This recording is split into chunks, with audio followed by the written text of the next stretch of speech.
Welcome to Church Jams Now, the podcast where three former youth group kids and current music nerds deep dive into Christian music from the 90s and 2000s.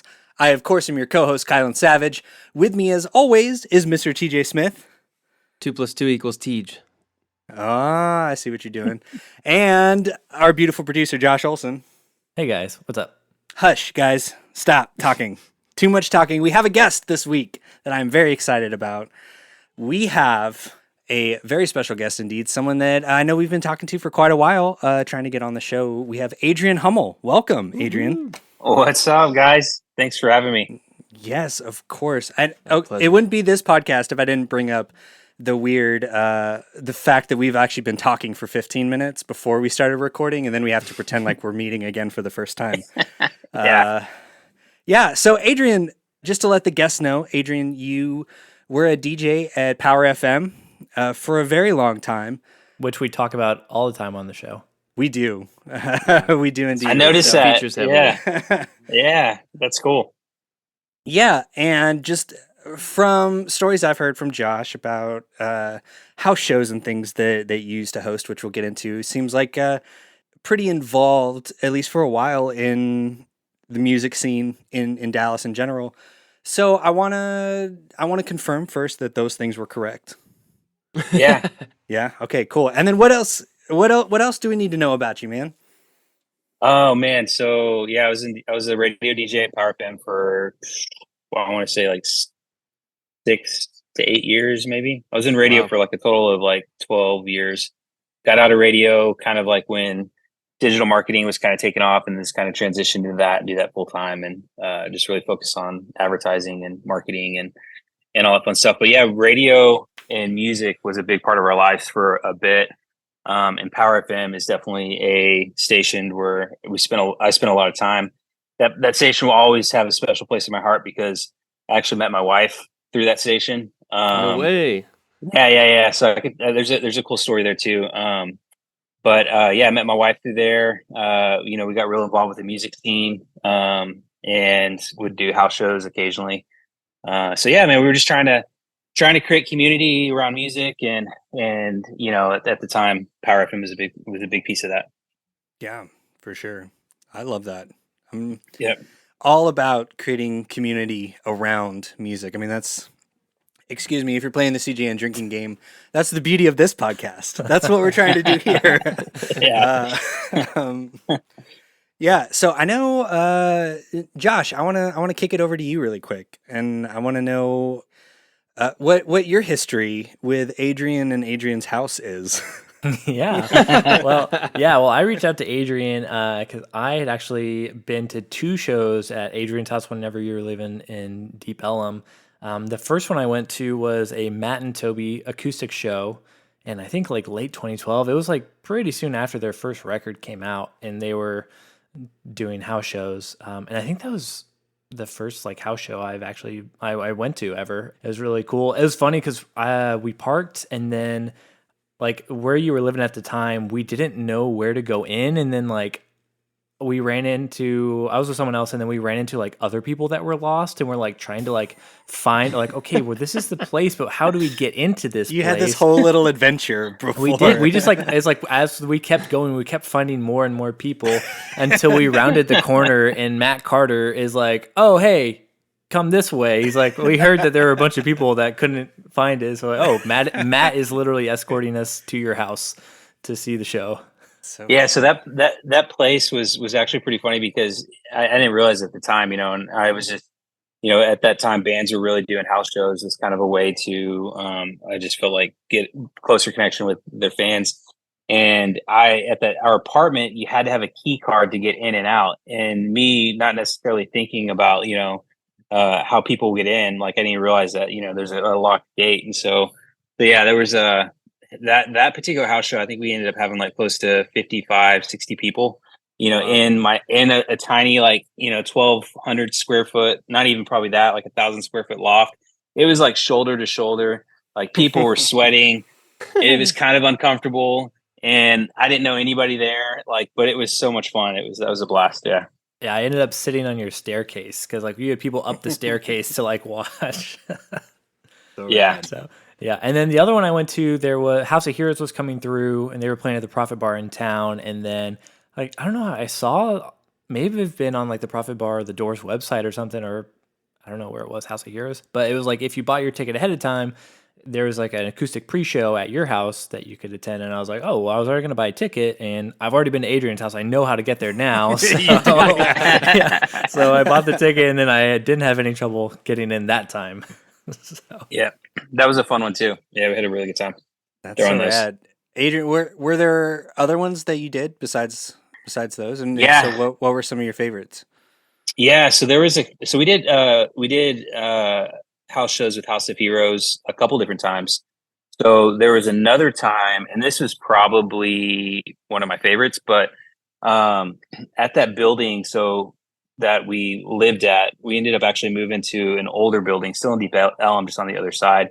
And the reason we moved there was because at the very top of the roof was this huge rooftop patio.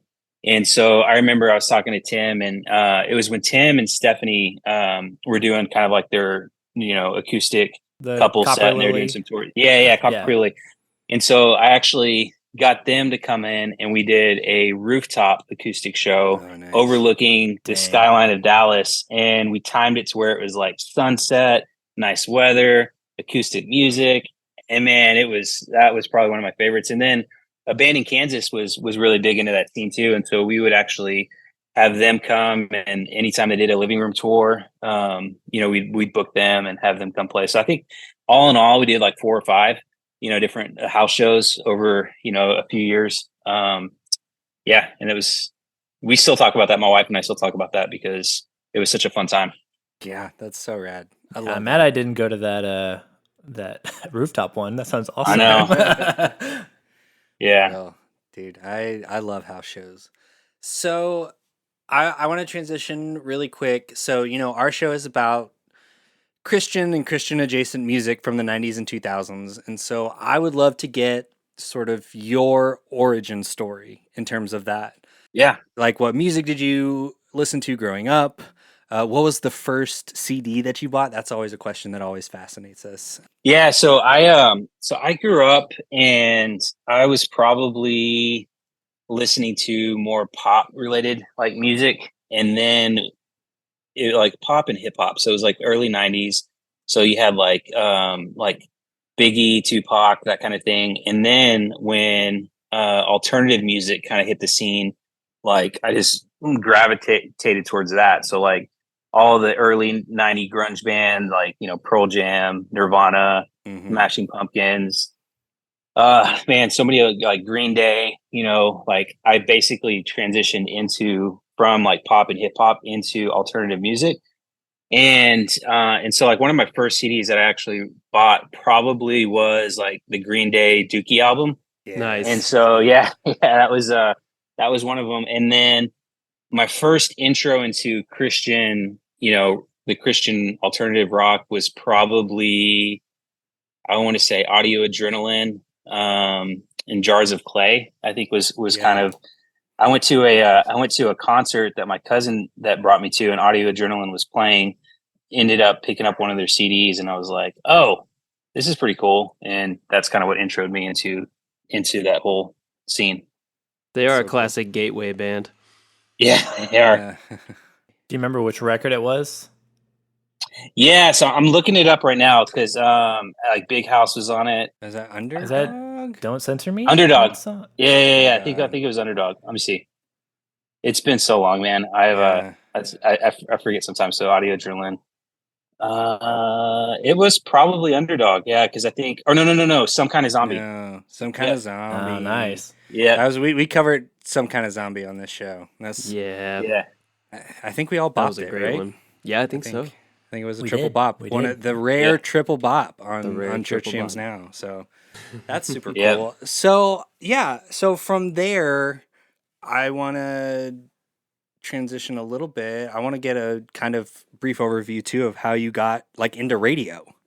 That's always fascinating to me too. Yeah, so I was in high school, and I've always been a big fan of music. I've never don't have any musical abilities as far as like playing any instruments. And so, but I always felt like it was such a cool thing to kind of listen to the radio, hear the person on the other end, and hear that their connection to music was so close. It, like, to me, that was just, it was really fascinating. And so when I was in high school, they had like a, it's like your senior in high school, and they have like all these classes that you can do for like, career development type stuff. And I was like, man, how do I get an internship at a radio station?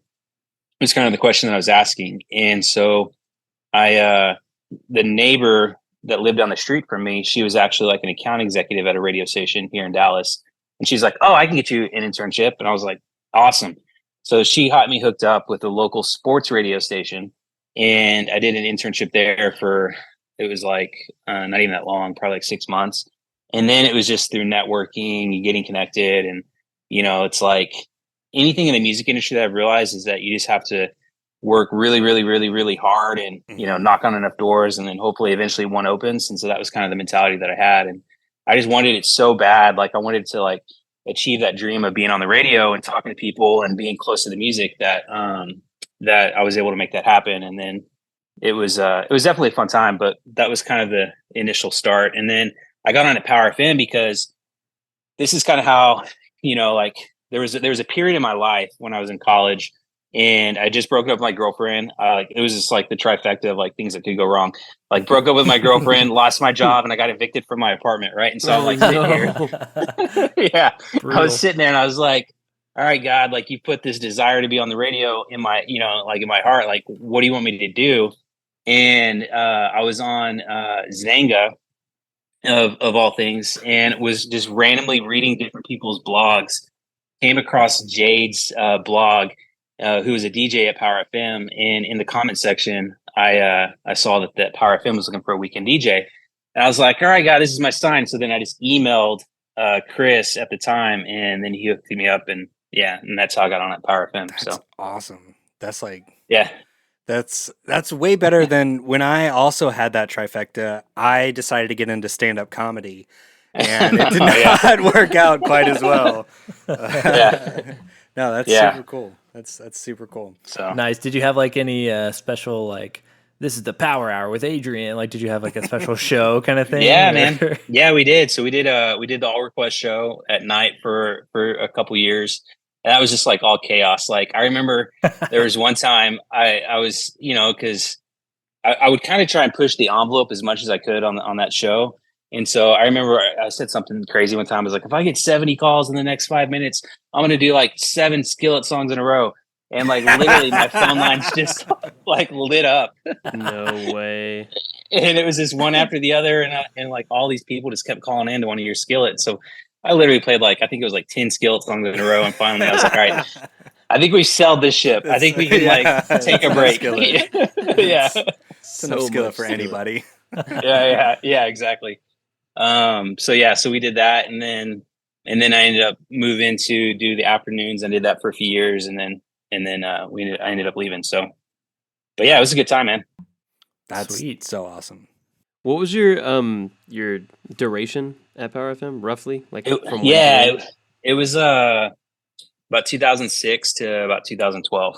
Okay, cool. So, yeah, because I want to say you might have been one of the DJs that was cool enough to put my band on Power FM. I don't know, and I'm sure you won't remember because you probably had all kinds of submissions. Yeah. But we were on Power FM. Dang, TJ, didn't know you were big time. I know, TJ, you're burying the lead, man. Back in the day. Look at you, fancy pants over here. When we all three were in Dallas playing music regularly, that was what, like 2009 to 2000. Yeah, 2012, 2013. 2012. So I mean, we were everyone playing at the door and all over Deep Ellum and everything. Yeah. I mean, it's very possible that we've all met. Yeah. It's true. I definitely met Adrian. Well, yeah, you've been to his house, Josh. We know that. You guys go way back. Josh, you've got the real bona fides here. We get it. Yeah, that's true. Okay, so I want to talk about the band/record that we're talking about today. Yeah. So we're talking about Mutemath, right, everybody? Woo! Yeah. Yeah. So we are. Incredible band. Josh, do we want to do research and then get into sort of our histories and remembrances and things of Mutemath?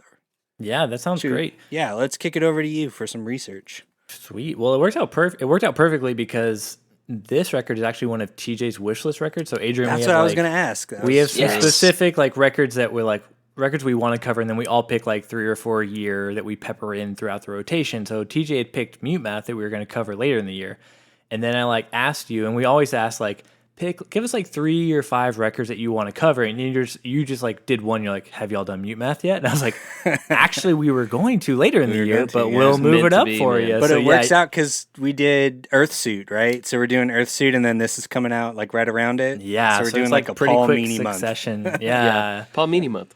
That's good. That's good. Yep. So it worked out perfectly. And I love that you were just like, I don't even need to ask for 3. I just want the one. Just like, one, yeah. And it was all we needed. Yeah. It was objectively the right one. Perfect timing. Yep. So let's get into Mutemath a little bit. We covered a little bit of history on the Earthsuit episode, but Mutemath is also from New Orleans, Louisiana. Their career is from 2002, from the demise of Earthsuit, to 2018 is when I think they're kind of still, Paul's maybe still doing it. I don't totally know on that, but I remember like they like went away or they like disbanded officially. Members for this record are Paul Meany on vocals and keyboards, Greg Hill on guitar, Roy Mitchell Cardenas on bass, who was in Earthsuit as well, and the magnificent drumming machine that is Darren King. That guy All hail the king. can hit some drums. All hail Darren King on drums and samples. Mutemath, the record, I found this was interesting. I didn't know about the history on the release of this record, but it was released independently on Teleprompt, which was like a independent record label that their other producer had started. So it was released January 19th of 2006. But then it got picked up by Warner Brothers and re-released in September 26th of 2006. Yeah, and then there are like some differences in the track list between like the original release and the re-release, and like the re-release came with like you could also get like a bonus disc with it as well. Could you get a ticket to a show at Adrian's house? Not in 2006, I don't think. A little early. That'd have been cool though. Imagine a Mutemath show in your house. I know. Crazy. That would be like exist. I know. That would be like a dream. That would be yeah. They'd raise it to the ground, man. Mm-hmm. For sure. This is Mutemath's first album. They had released the Reset EP prior, pretty quickly going from Earthsuit to the Reset EP to this record. Like I said, this was released on Teleprompt and then also on Warner Brothers. It was produced by Mutemath and Ted Tjornham, I think is how you say his name. He's produced a lot of CCM throughout the years. Jeff Moore in the Distance, Bleach, Rebecca St. James, Zoe Girl, Stacey Rico, Avalon, a lot of that. But it seems like it was pretty DIY as well, because like Paul and Darren both have like engineering credits, and Paul mastered the record. So it seemed like it was like a Mutemath co-production with Ted as well. This is their only album not to chart. It did get some like Heat Seekers charting whenever it got re-released, but I didn't get any official like Billboard 200 or Christian. Right. It has 3 of their most streamed songs on it, and seems to be one of their more popular albums. So I'm curious to hear more from more of our bigger Mutemath fans, like where this ranks in the pantheon of Mutemath releases. So that basically wraps up my research. Sweet. Okay, so I want to know why Mutemath, everybody. Adrian, I want to know your history of Mutemath. Why, when asked for 3 to 5 records, why you just immediately zoned in on this one? Yeah, so I think Mutemath, for me, whenever so I had a buddy of mine who was telling me about the band, and he was just like, you gotta go check this band out, like they're different than anything that is out there. And so I was like, all right. And so we drove to Austin from Dallas to go see him play at Stubbs. And that was the first time I'd seen him. And I was just completely blown away by like their like live show. That was the first thing that captivated me. What year was this? This was probably like 2008. So like 2008, 2009. So it was really early on. It was when they had their first album out, because that's what they were playing.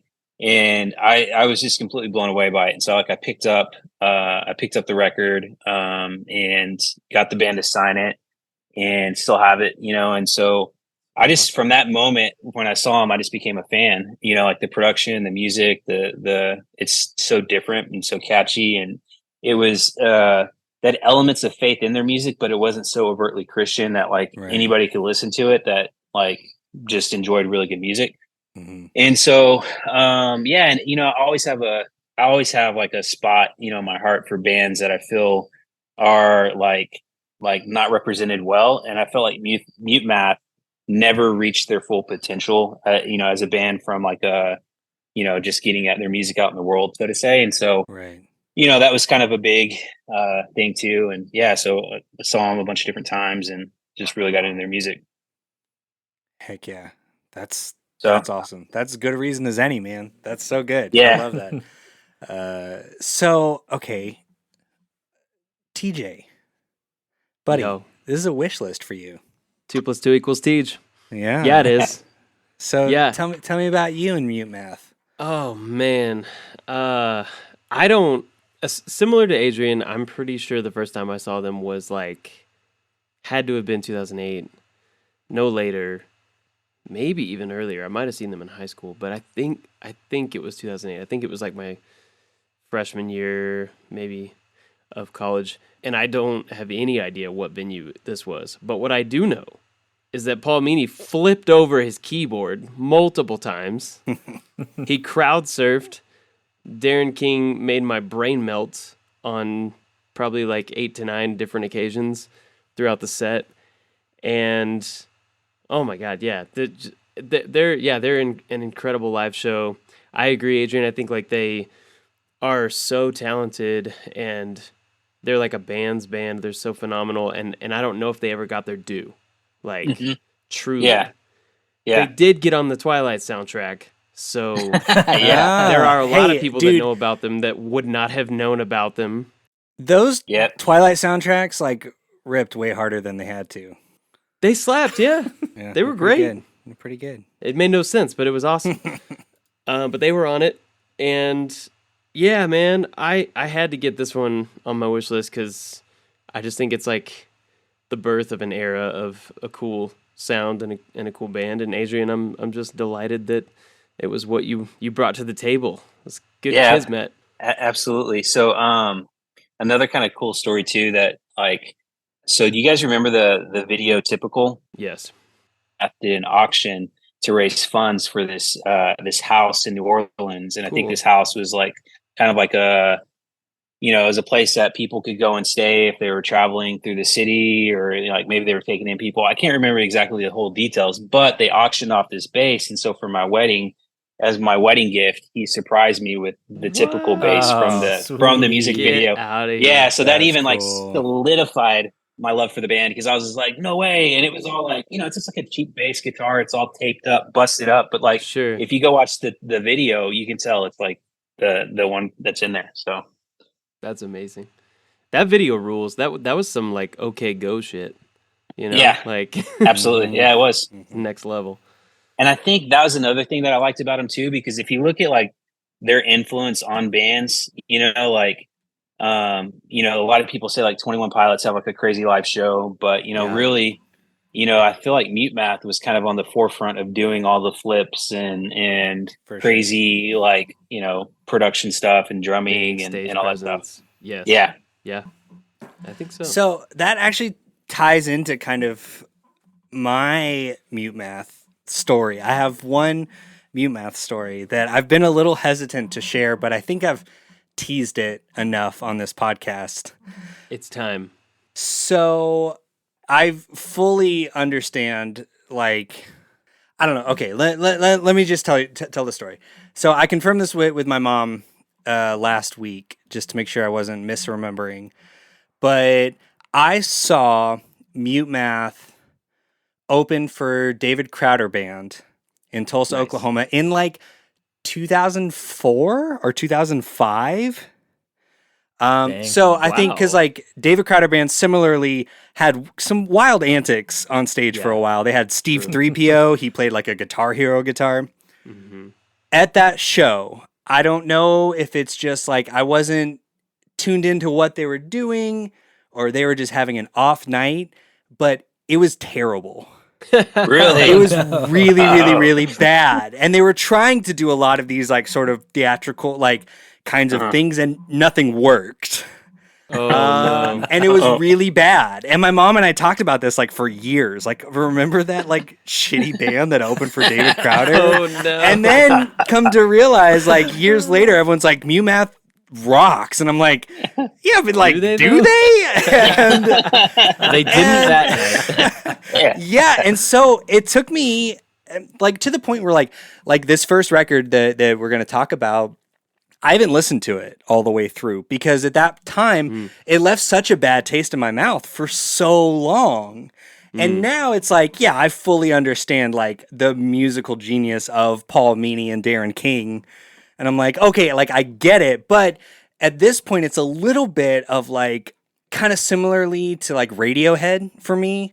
Like intellectually, I get it. I get that they're super musically talented. It just hasn't necessarily resonated with me. It hasn't like done anything for me. Sure. So I'm really excited to like dive into this album and give it like a full kind of critical listen and see if that opinion changes. Yeah. Yeah. Because I mean, we've all had bad shows, right? Kylan? Yeah, for sure. Yeah. Like, yeah. And Like, I think it's since then, kind like, of awesome that you got to see them play a bad show. Yeah. Yeah. It was like, Incredible to it was me. like, I've never seen them play a bad show, and I've seen them like 4 or 5 times. yeah, it Never, was like ever. pretty rough, but it was before even this first record. So maybe they were Totally. still trying to like figure out. And yeah, it could have totally just been an off night. They were still shaking off the Earth suit. Yeah. Yeah. Kylan, did they play a song called 2 Times? I don't even know, man. I was just like, I remember specifically they had a Leslie cabinet on stage, and Oh, that was the yeah. first time I ever saw that. And I was Oh, like, that's cool. Like, what is that thing? So Yeah. but then immediately washed away by David Crowder playing a Guitar Hero guitar. I was like, oh, okay, I get this. This is wild. This makes sense to me. This is more my speed. Yeah. yeah. So I'm excited to dive into this Leslie record. pun. But Josh, I want to know about you. Where do you fall on Mutemath? I really don't know much about Mutemath. I've hardly listened to any. I think I listened to Vitals for like the first time like a couple years back, but Okay. Mutemath is a band I've always known about. I had an English teacher in high school that was like a DJ, and he was pretty cool, and he was like, oh, you should check out Mutemath. And I think I had like Plan B on like a sampler CD, but Nice. that was, I think I listened to it and I was like, it's okay, but I never listened to anything past that. And I just never listened to them. I had a roommate in college, shout out to Trent if you're listening, that he was a big Mutemath fan, and he was like the guy who, I didn't get into Mutemath because of him, but I came to like respect the mastery of Darren King's drumming from him, because we would just always Right. talk about like how ridiculously good Darren King is. And so I never listened. I did see them open for 21 Pilots in 2016. So like when I saw that they were opening, I was like, oh, cool. I don't listen to Mutemath, but I would love to see them and watch Darren King throw down kind of thing. So Right. it was fun. It was at a big outdoor like arena. So I mean, it wasn't like as cool of a show as it could have been, but they At least it was a good from what I show. remember. It was a good show. Yeah, it was a There good is show. that. Yeah, I enjoyed it. I feel like I got the short end of the stick. Like I got like probably from everything I've heard from everyone that likes Mutemath, like I feel like that was probably the one bad show they've ever think had so, ever. man. It was really like probably think their so. first show, and then they're like, we're never doing It that might, again. yeah. It Yeah. might have been, man. Paul had a different band, and he fired everyone, and then got Darren and New everyone. people. Yeah, I think they have pretty tight connections, or at least they did it at one time with 21 Pilots, because they did a remix for some of their music. Like if you go look at some 21 Pilot songs, like there's I think an EP that got released that was a bunch of remixes from either Paul and Darren, or Yeah, well, somebody else. I think Paul's produced some of their other stuff too. I think he's Yeah. really? listed as a producer on some of their. Mhm. Yeah, he helped produce their album Trench in 2018. nice. So yeah, I think they've got That's a I good think album. they're friends. Also, Kylan, I gotta tell you, man, I don't want to overhype it or like set you up for failure, but like Roy Mitchell Cardenas, like we talked about Darren King, we talked about Paul Meany. That guy, he is sweet, sweet bass. Okay. Like, Sweet, sweet bass and he grind. is human sweet, Oh sweet yeah, bass. I forgot to mention him because I watched the JHS show, and he's good friends with Josh Scott, and so he's been on the JHS show a couple times, like demoing stuff and like just ripping on bass in there. So like, yeah, so I have like a big appreciation for like obviously Darren and for like Roy's bass playing, but other than that, like their music, I am not totally aware of. But yeah, Roy does lay down the funk. Yeah, he really can. And I don't know if this album, off the top of my head, I don't know if I can remember whether or not there's a lot of rip and bass, but over the course of Mutemath's discography, there really is so much incredible bass work. So we'll get there eventually, depending. But I wanted to tease that. Sweet. Oh, I love that. I love that. I really appreciate that. So, so this seems like as good a time as any to do our flop or bop predictions. Before we do that, Adrian, I would love to know, when was the last time you listened to this record in its entirety? It's actually been a bit, man, probably, it's probably been over a year, I would say. Okay.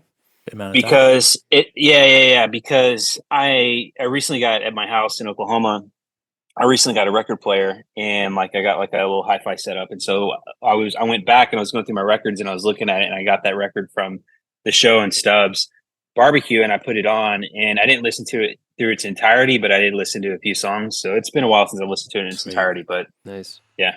Okay. What about you, TJ? The last time I can distinctly remember listening to it front to back was my drive when I moved to Oregon from Austin, which was 2018. So it's been like 5 years. It's been a while. Wow. Dang. Yeah. I'm stoked. I can't wait. As I said, I've never listened to it in its entirety. Same. Yeah. Okay. Wow. We got some Mutemath agnostics with some Mutemath evangelicals here. I love this. Preach, brother. So, okay. Let's do some flop or bop predictions. What do we think? Is this album gonna bop? Is it gonna flop? So, Adrian, you know, we all have different criteria for what constitutes a flop or a bop. So it can be anything for you, like listenability. Do you think it's just all the songs are perfect, like the majority of songs, whatever, however you want to define pure that. Nostalgia, whatever. Yeah. It resonates emotionally. Maybe it makes you tap your toes. Yeah. And what do you think? Is this going to be a flop or bop?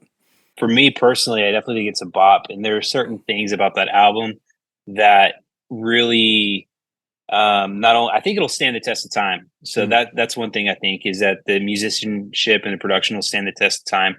Yes. And then I also think there are elements of that record that is different from other Mutemath records, that this first release, you know, like how bands will say, you know, they have like 20 years for that first record, but then they only have like 3 years for the second one or whatever. Right. So like this particular record, there are certain elements of this album that are just, it just goes well. The songs, just how they're orchestrated on the album, the lineup. It's definitely one that you can put on. Like there's very few records that you can put on from the start and then let it play. And I definitely feel like this is one of them. So okay, sweet. Big bop. All right, I love that. Big bop energy. Okay, what about you, TJ? Dude, I mean, y'all have seen, the listeners can't see me nodding emphatically to everything. It's a wish list album. It would be weird to bring a wish list album. But like, I won't belabor the point. I agree with everything Adrian has just said, and for that reason and many more, this is a stone cold bop, man. It's gonna bop. All right, for me. Stone cold bop. All right. Yeah. What about you, Josh? Where's your mind at? Where are you thinking? You know, I think I'm feeling bop on this one. I bopped Earthsuit, and I enjoyed it for what it was. As more of like a time capsule piece, I think I'll enjoy this more for like, I don't think we'll have like where it sounds like the Matrix kind of stuff. Like I think what Adrian was talking about, like the production is going to be like it holds up still. Like I got some good feelings about it. I really love the artwork, so it's like it already gives like a real good vibe, you know. So yeah, great. I think I'll enjoy it. All right. Nice. So we got 3 bops, and then it comes down to me. Kylan, what are you thinking, man? So, uh, He's haunted. He's haunted by the past. Understandable. yeah, I know. It's still, and you guys know, I love the drama.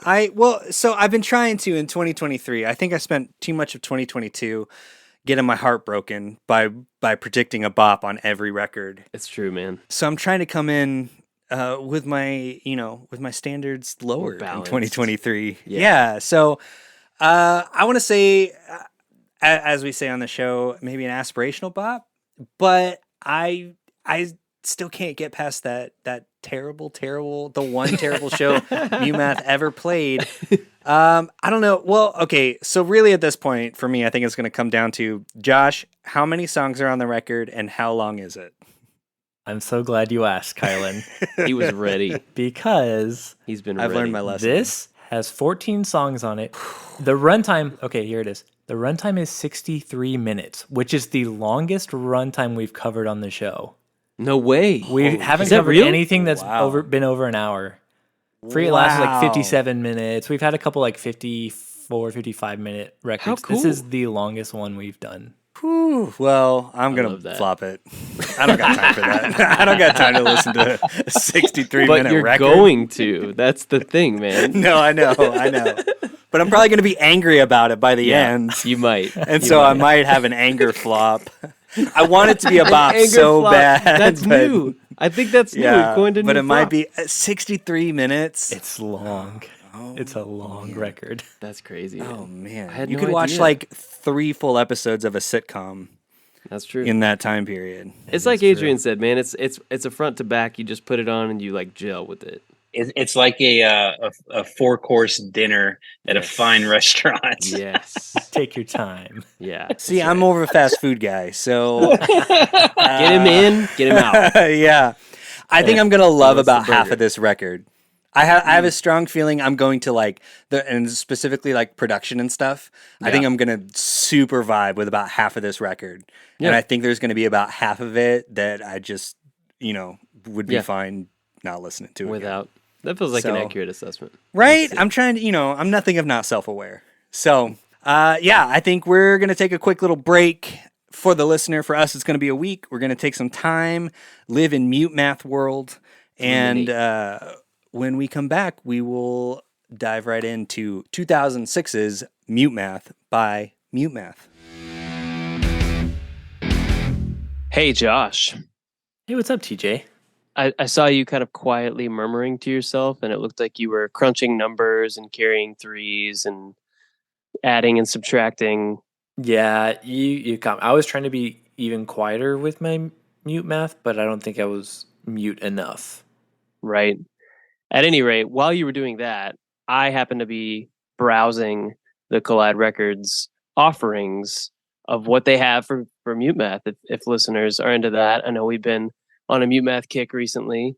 That sounds. I And- hope I didn't distract you because that sounds like a really good time, TJ. It was great. I found some really cool stuff. You didn't distract me at all, but I just wanted to share it with you.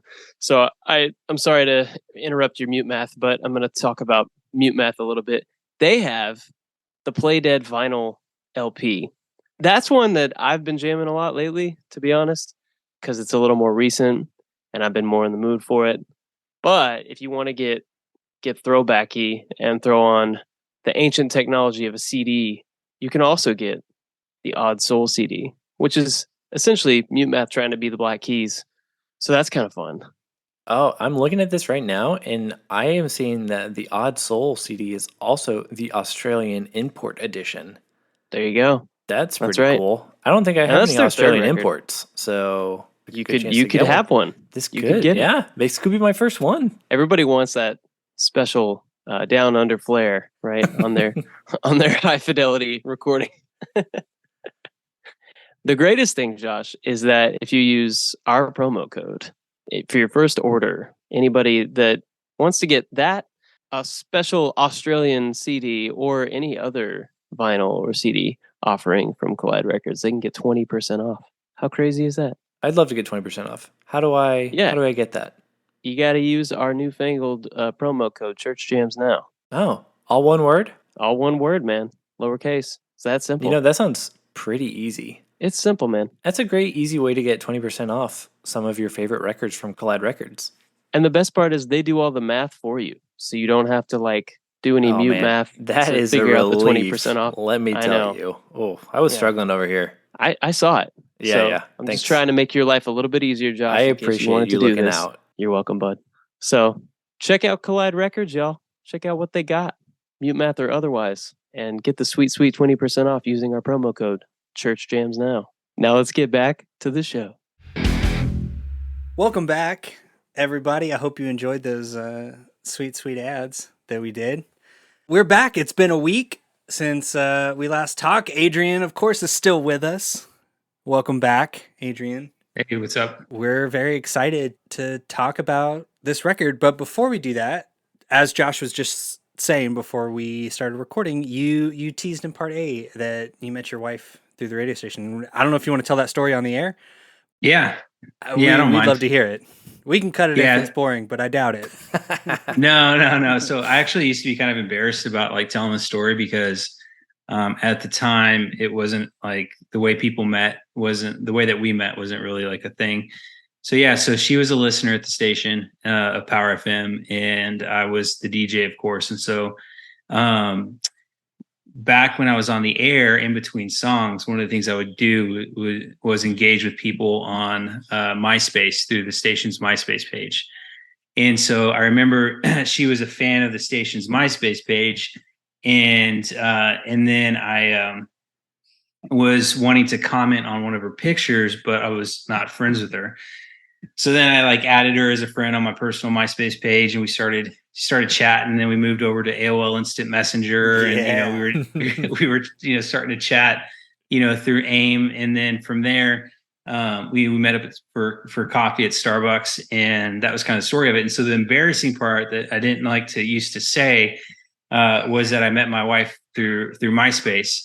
But now, like online dating is such a common thing Right. that it is like not a problem at all. So yeah. Well, and it's such a time capsule that it's MySpace specifically. You know what I mean? Yeah. Everyone else has like these dating sites. You're like on MySpace is how I know.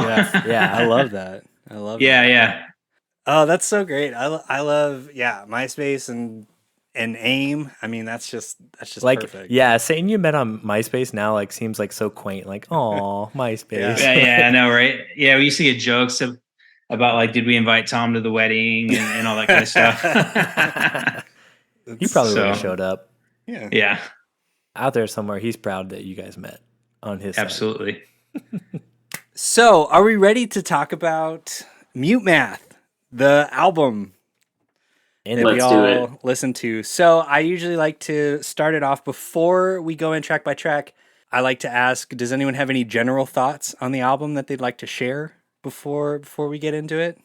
I found something, What'd a you little find? trivia fact that I forgot to mention in part A, or I didn't know until between part A and part B. But I found out the art and design for this record was done by JT Daly from Paper Route. Oh, really? No That was- way. yeah. I thought it was a fun little fact. And this is like 2006. This is like very early Yeah, for Paper Route too, before they're even like a thing, really, I feel like. that's So, cool. Yeah. That's awesome. I love So I it. think it would be kind of a cool time for you guys to see this. Yes. Oh, yeah. There it is. Yeah. So for those that are not on camera or don't see it, I actually have in my hand the Mutemath LP record that I got from Stubbs in Austin. And so kind of a cool story about this is that it is signed by every member of the band except for one of them. And I can't remember which one is not. So I got Paul. I think I got Roy.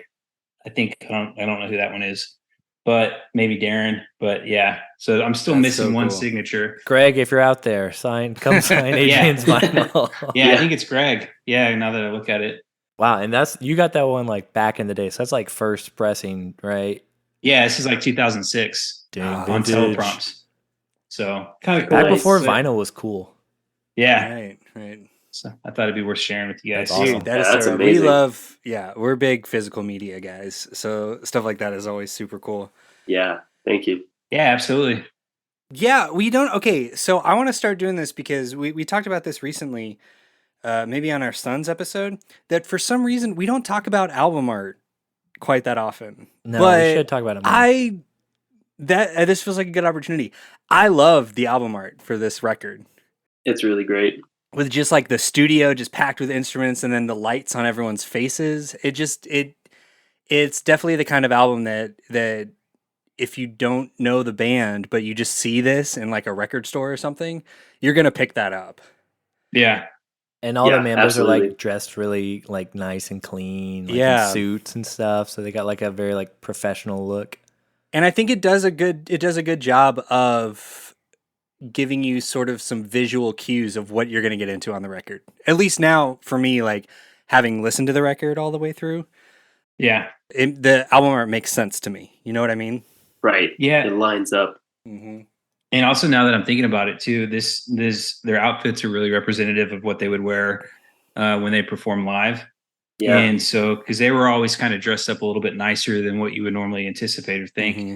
And then those, I want to say, these are the instruments that they would use on their live set. So you have like all these, they were really big into like using vintage instruments. Right. And so like they had like Paul would play like a Rhodes keyboard from like the 60s and 70s, and Darren would play like this old vintage drum set, that was like really, really old, but it had really like authentic, sounds and Right. stuff. And so Dude, that's so rad. Yeah, they're gear guys, which to Yeah. a lot of us is like a big deal. And especially For for them sure. to like promote that as a part of their album art.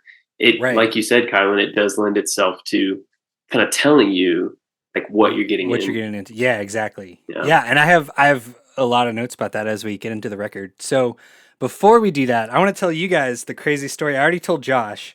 I'll tell you guys a crazy story of what happened to me today. So I've just had a crazy week with like moving stuff and work stuff. So I didn't get around to do my listen to this until this morning. But I did two full listen throughs. But I texted Josh this morning because I started track 1, Collapse. I was just sitting on the couch. I was working. My daughter was doing stuff. She was playing. And my allergies have been really bad. And I was like, oh man, I got to blow my nose. It's like really snotty. And I rub my hand across my nose and it's just covered red, just deep red. Oh, and no. I get the worst nosebleed I've ever had in my entire life. Right. And I don't get nosebleeds, but it was like, it did not stop. It was just gushing from my nose. I've maybe gotten 3 nosebleeds in my life and it would not stop. But I had this feeling that I'm just going to keep listening to the record while like I'm just like grabbing paper towels and toilet That's paper your and trying to commitment not. to this show. Well, I just had this feeling like, I don't know, because, okay, I think maybe I was cursed because I don't know. I had this sense that like maybe it'll stop if I finish listening to the record. And guess what? On a certain track on this song, nosebleed completely stopped. What? Literally though, for the course of this one song. And when that song finished and the next song started, my nosebleed started up again. Oh, no. way. to the point where I got most of the way through and then it finally stopped. I had 2 tracks left to listen to. Got up, nosebleed had stopped, doing stuff around the house, getting breakfast ready, doing all that. And then I'm in the kitchen and I'm getting breakfast ready.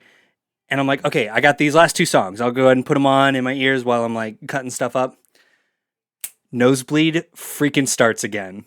What? I am dead serious. I am dead serious. It felt like an actual curse. It felt Oh my like gosh. a Mutemath Oh, no. curse. But I know whatever witch cursed me, I know what their favorite song is because my nosebleed stopped during that song. Wow. I love the hypothetical that it's a witch and that she loves Mutemath. But only one Yeah. The song. one song though, yeah. Just the one song.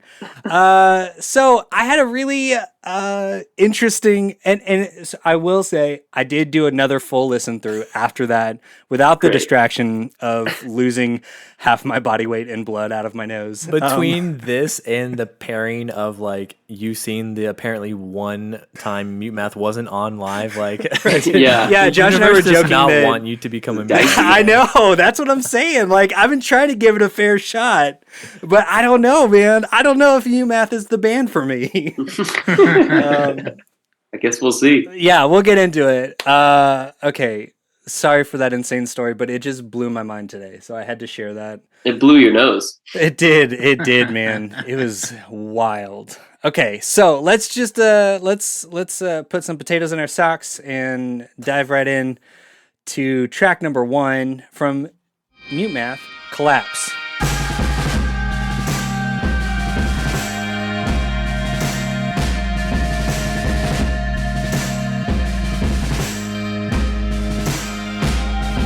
Yeah, I like nice instrumental intro tracks like this. I'm fine with sometimes albums like hitting real big and hard. I'm fine with albums like we're going to ease you into this. So I am too, and it feels very appropriate for this record.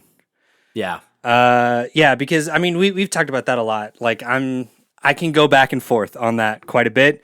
It totally worked for this record. You get a sound, like you get a sense of what, like, instrumentally what you're going to get on this record, specifically like that drum sound. Mm-hmm. It's really kind of driving. It's not too long. That's the thing with a lot of those intro tracks. They end up being too long, but a minute, 12 seconds, it's perfect. I can dig Yep. it. Yeah. I love the length. My favorite part is when the vocals like kind of kick in and he's just kind of like singing, lightly in the background. Yeah, it's so good. It's this really like vibey, atmospheric intro. And yeah, I do think it kind of lets you settle in to their sound in a way before like launching into something else, which is nice. I think so.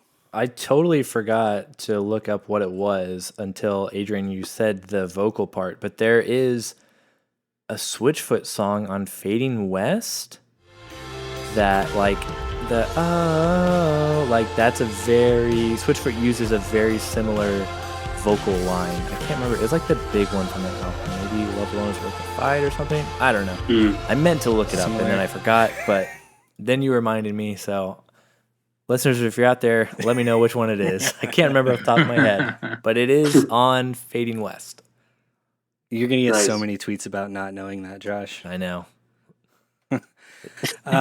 Playing into my plan. Right. All right. Well, we got anything else about track 1? It's pretty straightforward. I got so many notes, guys. No, okay. All right. Let's go. Just get into it. Just kidding. All right. Let's move on to track number 2. Typical.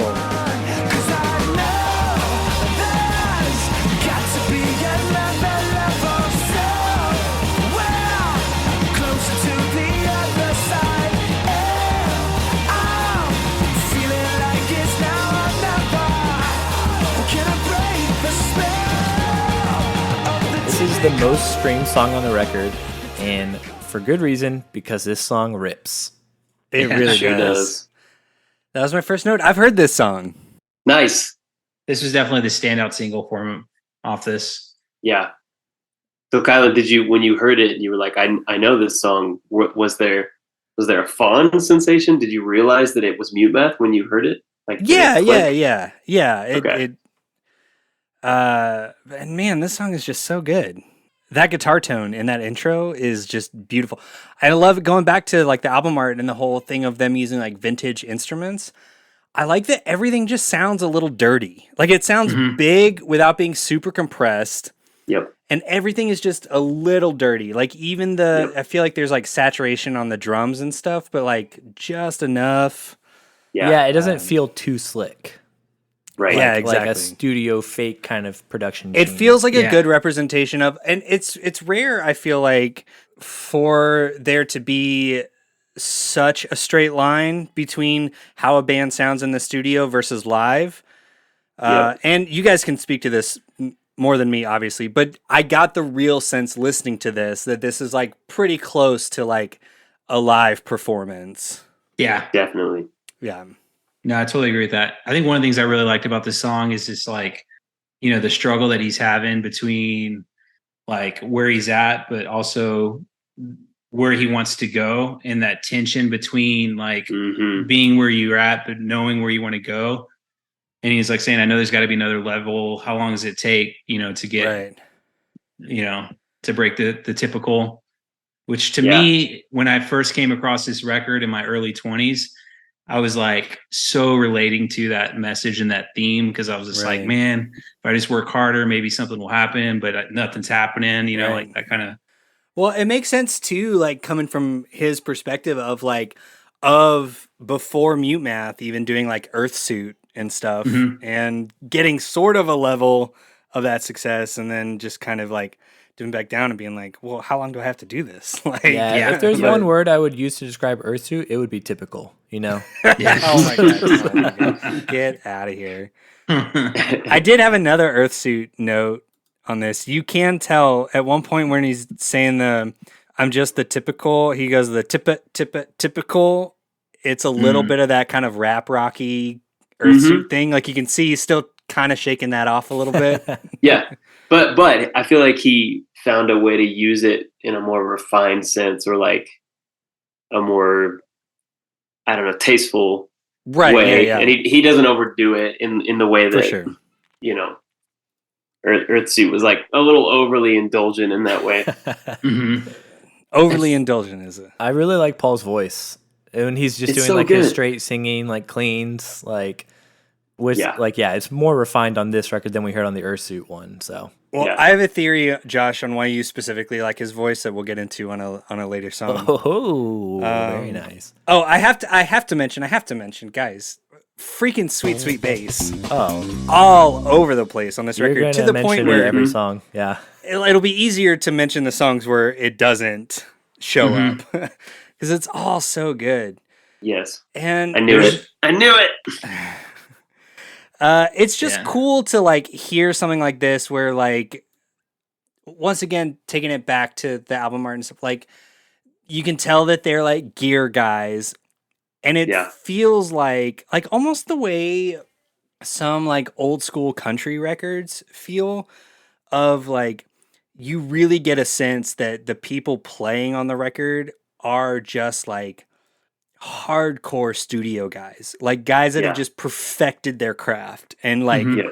know how to get the most out of every instrument and every type of mic placement and every, you know what I mean, to get the exact sound they want. It feels really refined, specifically for like a first record too. You know, like it's a very specific vision for this record.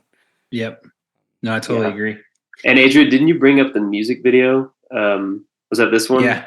we Yeah. talked Yeah. about? So music video for Typical is one of those albums. I think they filmed it in reverse and then played it. And then so if you're watching Yeah. it looks, or they played it in reverse, they did something. But when you watch the video, it goes with the song, but the way that they filmed it is just really unique for that time. And you know, I actually kind of remember when I was telling you guys about how I have the bass for that. Mhm. Right. So Yeah. I have it. It's in I can go get it. It's in my garage if you guys want to see it super Well, quick. yeah. Well, yeah. All right. Nice. Of All right. course, So obviously. talk amongst yourselves for 30 seconds. I'll be right back. Like, Yes. obviously, what kind of question is that? Of course we do. Well, I was just gonna say about that. The video apparently earned them their first Grammy nomination, That's Oh, Um, really? which is kind of amazing. And it got Jimmy Kimmel's attention, and they went on Kimmel and performed. cool. They did like a recreation of the video. I found that out. That's crazy. Oh, that's very cool. I'll have to look that up. yeah, yeah. I know. We'll definitely And have so to- you're saying they got a Grammy nom for the music video, which Yep. means that's like, I mean, most of the time on this show, when we talk about Grammy nominations, it's for like best rock gospel album of the year or something. Like it's for a gospel or like this is just a standard like music video. music video. No like Christian. Ah, Oh, nice. Yeah. look at You that. can see Oh, there's the bass. it's like super beat up, It's like ripped up. Yeah. I love taped that. together. Amazing. But yeah, it was a wedding gift from one of my groomsmen. That's so So, cool. That's Amazing. so good. I always, yeah, it's so cool to like have that happen because you always wonder where like set pieces go for stuff or like, oh, Yeah. like surely someone has this, but like who Right. or what? But it's like now you can be like, oh, people like Adrian have like, Right. like Yeah, someone yeah, out there yeah. like Yeah, Adrian these has fans. this. Yeah, it's very cool. It is Glad very it's cool. in a good home, you know. I know. all these years You later. always like to see that. It's kind of like the what was the story? The guitar in the Beautiful Letdown album art, right? They were originally gonna just like set it on fire, Mm-hmm. Oh yeah. and then Tim was just like, "No, I kind of like it. I just can I Yeah. just have it? Let's just take a picture of it." And then he just took it. I love that. I love stuff like that. yeah. That's so cool. Well, do we have anything else on Typical? Yeah, it's just a great song. Okay, sweet. Let's move on to track number 3. After we have left our homes. I almost forgot that.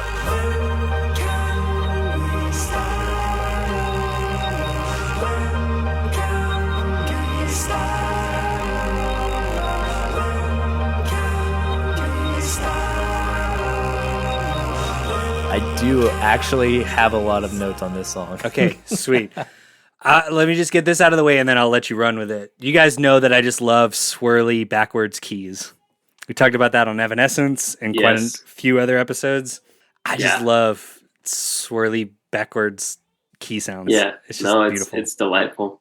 So one thing I love about this, though, real quick, is how Typical, when you're listening to it, bleeds into this song. I don't know. And to me, that's just a little touch that makes me appreciate this so much more. Yeah, for sure. The transitions across this record are insane. Yeah, so good, and this is no exception. Dang. All right, Josh, what you got? That's going to refute my point a little bit because I do like that is a good transition. But my big problem with this is just the placement of this. Like, we just got things really cooking with Typical, and then you're going to just bring it back down for like a instrumental intro. It is like weird interlude? to do instrumental, big single, instrumental. Yeah, 2 of the first 3 odd. tracks are instrumental interludes, which is a little odd. So I don't not like it. I think there would be a better place for it between Noticed and Plan B. And I kind of think the lyrics that they say of when can we start over is kind of like a good thematic thing into Plan B. You know, I feel like that kind of works. But the one positive thing I will say is that I like when bands name your intro, your interlude, your instrumental, whatever, like a cool name. Because there's so many albums out there that I'll see like that they'll just be like, this track is called Interlude. And I'm like, surely you could come up with a better name than Interlude. Right. Like, come up with something a little more artistic. And after we have left our homes, is it like it creates like a really cool idea or image or like, oh, where are they going with this kind of thing? So I do like that they kind of put a weird kind of name to it. So those are my thoughts. I get that. I'm right there with you, Josh. Yeah, no, I agree. I think it is kind of a weird placement. I wonder though if it's like they wanted to get that sentiment out there early in the album to kind of let listeners sit with it and then see the progression sort of conceptually or thematically on the other songs. Oh yeah, maybe if you want to break free of the Typical, you got to leave your home a little bit, you know? That's what I'm saying. Okay, all right. And then it's some not chaos typical ensues. to put. Yeah, it is cool. I will say it is cool how I do feel like, especially for having such simple song titles, thematically, I feel like all the songs match up to their titles very, very, very well. Yeah, and it says a lot with a little. Like, I mean, that's one of the longer titles, and you know, a lot of the others are just one word. And no, they it is say a hands lot. down the longest title. It's also apparently I just found this on Genius, so I don't know the veritude of this statement, but it says this brief interlude references the feelings of New Orleans native band after having to relocate and rebuild in the wake of Hurricane Katrina in 2005, which was said to have delayed the recording process of their album. Okay. So there's like some feels behind this interlude, you know? Interesting. Emotionally charged. Yeah. Yeah, there were moments on this record where it did almost feel like a concept album to an extent. Like it felt almost a little like a soundtrack to a movie. Yeah. Definitely. Cool. Well, let's go ahead and bring the chaos with track number 4, Chaos.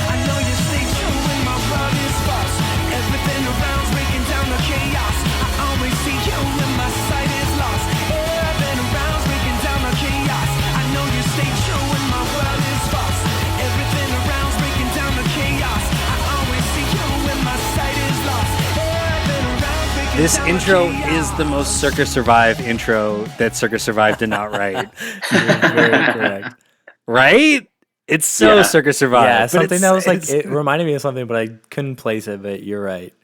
But I had another thing, like the intro is very Circa Survive and the instrumental parts, but then when the like weird synthy keys and stuff came in, I hope no one takes this the wrong way. I got real Linkin Park vibes. Yeah, I could see that. I mean, that's still like the Earth suit carrying over, probably. right? Exactly. That's Yeah. it. And fun trivia: this song is co-written by Adam LeClave Thank you for that, TJ. I was going to mention that. of Earthsuit. Sorry, didn't mean to steal your research. No, thunder, I love Josh. that. I love that. So it makes The sense. more you know? research, the better. Yeah. Yeah. You know, Paul's vocals, it reminds me a lot of Sting. Oh yes, Okay. 100%. Absolutely. I can dig it. 100%. Yeah. and especially with this high energy, like Yeah. kind of straightforward drumming and like groovy bass. I mean, that all lines up to me.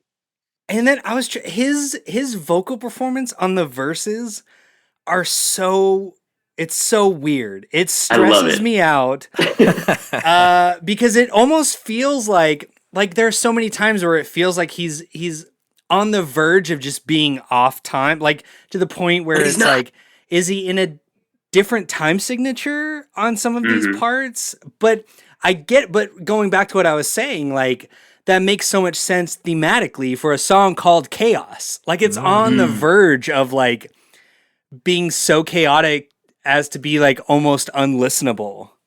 But then Right. they'd like tighten it right up on those choruses. This is a great song. That's part of why I love it, because it gives my ears something to really, and brain something to do during the verse, which is like typically maybe like see what I did there, a kind of a boring section, or it could be potentially. But instead, he's like finding a way to use his vocal performance to keep the ear kind of like interested and hooked in.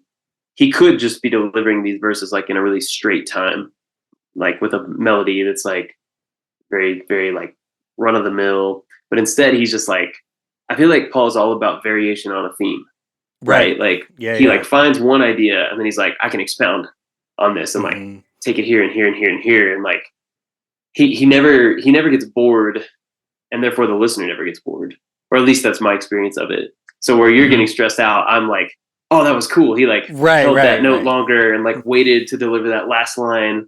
Well, when just before the chorus. when I say stressed me out, like I said, like when you can key into what the song is, like I do like it. I like it a lot. Okay. But it is more of that like meta brain, like TJ kind of thing. Like I can see just like it takes more work for me to get into it. But when I like intellectually understand this is what the song is, I'm like, okay, all right, I get it. I'm cool with it. Yeah. You guys, this is my favorite song on the record. Oh, wow. Okay. All right. Yeah. I wanted it to be something more like, I don't know, thinky or like slow and vibey, but I was just like, this energy is the best. And even Adrian, you saying the Sting thing, like, I don't know, it's so fun. Yeah. Like it's just straight ahead and like pure joy. I love it. And the message, like I love the idea of like having this force that's like grounding you, whether it's a person or a belief or, you know, just a sense of hope in general, like kind of grounding you in the midst of chaos. I love that idea. I think it's really powerful and universal. Yep. The ending of the song also kind of fits the name of the song. How it just basically just goes crazy and then all of a sudden just like flattens out. Yeah. Yeah, it blasts off and then it just unwinds. It's wild. Adrian, have we hit your favorite song on the record yet? No, so I went back and forth because I really, really, really like Chaos, and we used to play that all the time, and I used to play that all the time at Power FM on my show. But there's one song that I like, and as I was listening to this record this past week, I went through it a couple times, and I went between Chaos and another one, and I ended up picking the other one. Okay, I'm excited for when we get there. So yeah, I can't wait. Yeah, Chaos was in the running for me too. It's just nice. like it's pretty fun. It's one of the few that I said I did my full album listen today. There were a couple like one-offs, and this was one that my daughter really enjoyed. She liked dancing to this one today. So. Great taste, Willow. Great taste. Yeah, she does have great taste. She's got a chaotic energy about her, you know. She really does. I was telling her from you, you know. I was She's like, this is about me. Yeah. When the chorus kicked in, she just started spinning around in circles as fast as she could. I'm like, I get it. That's man. awesome. I get it. That's the best. This is the So most good. Willow song we've listened to. Very much Yes. so. I have a couple notes. My note verbatim is, "Dang it, Roy! I can't keep up with all this sweet, sweet bass." Dude, Honestly, I know. Like I said, it's easier to talk about songs that don't have it than the ones that do. Yeah, and Yeah. and on typical, I had a note just of like how good the pairing of Roy and Darren is. Like oh, it's it's magic. like you could honestly not even have Paul or Greg playing. Like you could just have a rhythm section record and be like, it would still be so good. Yep. They did at their shows. They would do breaks that were just rhythm section, and it was like phenomenal. And they would Yeah. just jam. Makes Like so much sense. to your point, like they did it. They did what you're hoping for. It's so good. Yep. Yeah, I love too. And it really, I really noticed it on Chaos and Typical, and definitely they're more like high energy songs. Yeah. The drum sound, specifically the snare, I love how like deep and almost kind of flat the snare is. Like I Mhm. feel like most of the time with like upbeat songs like this, like you have a really high end, like high EQ'd snappy snare, Yeah. but all the snare is just like it feels like a vintage, like he's probably Yes. using a snare that was made in like 1945 and it just sounds like a little flat, but it works so well in terms of Mhm. everything. Like it's different. It's flat different because than- they were using all the normal materials for the war, and so it's Yeah, like it's a World exactly, War II era exactly. snare. Yeah, so it it's has like a a- weird tinge to it, but that's what makes it special. You know, World War II Yeah. balsa wood snare or something. Like, with fake metal snares, it's yeah, something else. exactly. Yeah, just using like zip ties instead of like snare wires. I love it though. It's so good. Yeah, it really is cool because it's this combination of like the distinct style of Darren Mhm. King and the really unique sounds that they leaned into, like Yeah.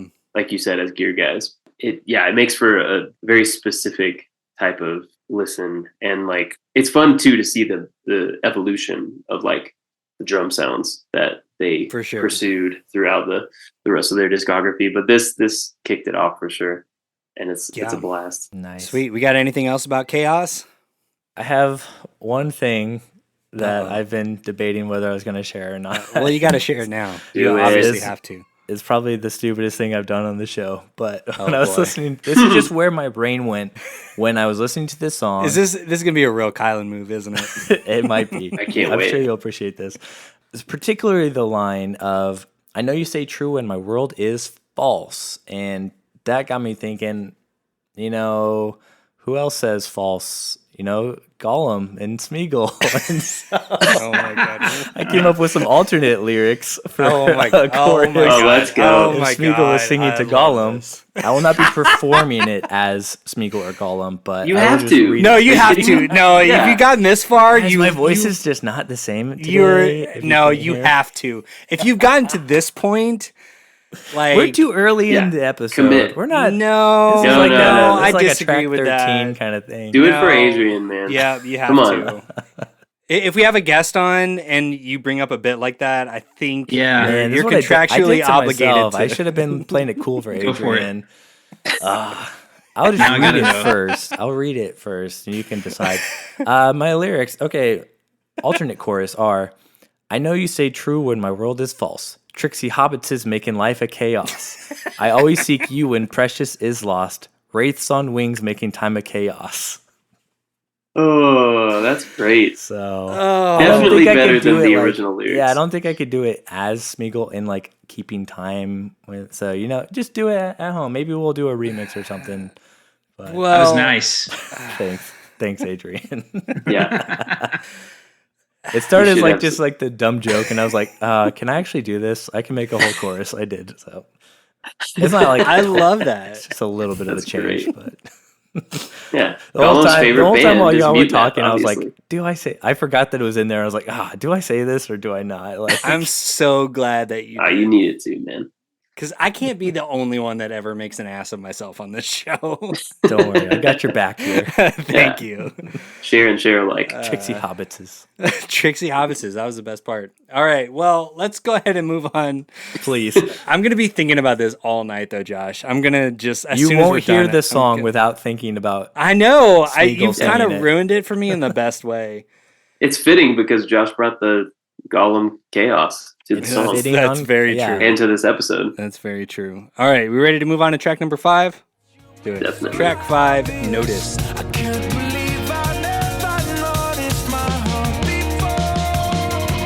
You are reaching something that is beating. I can't believe I never noticed my heart before.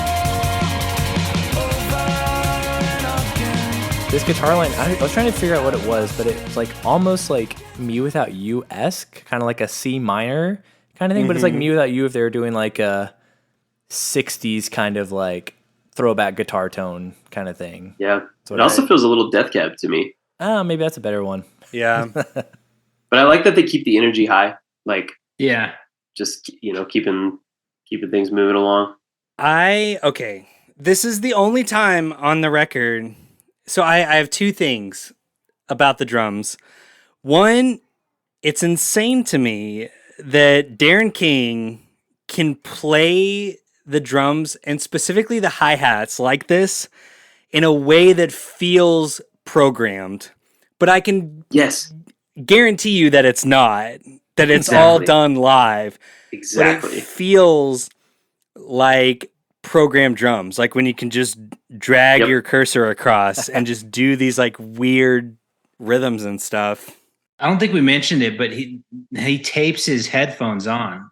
So like he has when you see him yeah. live, he has like He would have these the whole thing. headset with the click track in his ears, and then he gets like gaffing tape or duct tape and tapes it all over his head. And then you just see him, he's just like tuned in and like, yeah, just becomes like, Yeah, he's one. unreal. That's Yeah. so Yeah. rad. Yeah, it is one of the better iterations of flow state that I've ever seen a musician enter into. Yeah. And especially a drummer. And I had that exact same thought, Kylan, about how like he is a human, like programmed Right. drum He's system, a human drum machine. and like it is insane. It really is because you could hear it, and if you didn't know that he was playing it, you'd be like, oh yeah, okay, somebody programmed Right. these drums in an Yeah, interesting way. exactly. That's fine, and you wouldn't fully appreciate it. But knowing that was all performed is the most bonkers thing. Right. I don't know. I'm just It saying. really is. I don't think he's human. Yeah. So that being said, though, this is the one song on the record that I feel suffers a little bit from the drum mix. This might be a little bit of a hot take, but Also, I loved like the hi-hats in the beginning, but then Mhm. about halfway through the song, they're so high in the mix yeah, and they're so tight. It I don't know, it started to bug me, honestly. Like because I feel like that's all I can hear. It's so at a certain noticeable. point. Yeah. Because he doesn't up until this point at like 3 minutes, he doesn't play any other cymbals. right. Like even on the choruses and stuff, it's just the hi-hats and they're super tight. yep. It kind of gets to me a little bit. I didn't enjoy it as much as I thought I would starting the song, if that makes sense. Mm. Yeah, the whole record is very like drum heavy as far as the mix is Mhm. concerned. Like the whole Yeah, thing and this is really- the only one that I feel like the drum mix for you. It like took away from the song. it took away from the experience for me because it was all I could Yeah. focus on because it's just in your ear constantly for 5 minutes just like that's all I could hear. I was like, okay, this is a little too much, but because I think Yeah. it's a really good song, but it was hard Yeah. to focus on anything beyond the hi-hats. Yeah, I think like if I'm honing in on the drums, I would agree with you. Like at some point, it does get a little grating, just because it is such a distinct sound. Kind of like we said earlier, like his drum sounds are so distinct, so that can be distracting if you don't have anything else to hook into. For me personally, I'm able to like hook into Paul's vocals and especially the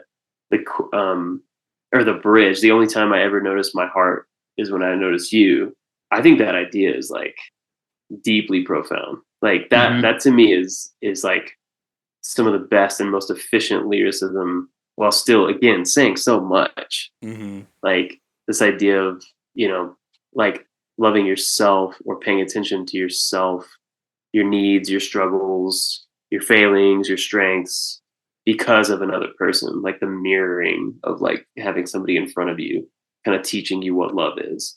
I love that. Like it's crazy. So all that to say, the hi-hats, yeah. Also the lyrics though. No, I'm with you. I really liked the lyrics on this. Is what I'm interpreting is like a love song, and Right. I like that it's like.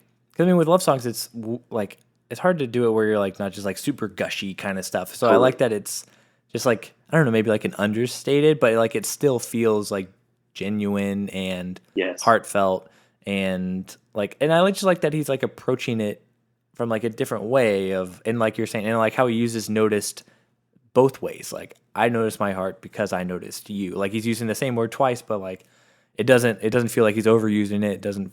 So Yeah. I really like the lyrics on this one as well. This is one of my favorites on the record. Nice. But not your absolute favorite. I don't think so. All right. Okay. Still I think. haven't got Well, the judges.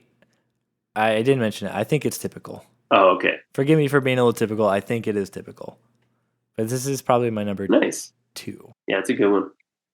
What's that little like the in the verses the bwamp bwamp bwamp bwamp that kind of pulsing thing?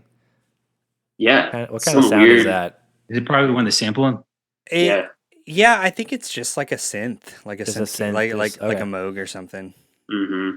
He might be playing with like some kind of LFO or like, sine wave shape changing dial or something, like to make it Right. make that wow wow sound. Like, because it's one tone, right? It's one note. Mhm. Yeah, that was a And cool he's sound. just I like when playing it with comes the- in. It's a Yeah. good texture. Sweet. Well, we got anything else about Noticed? All good. All right, let's move on to track number 6. Almost halfway, guys. Yeah. Plan B.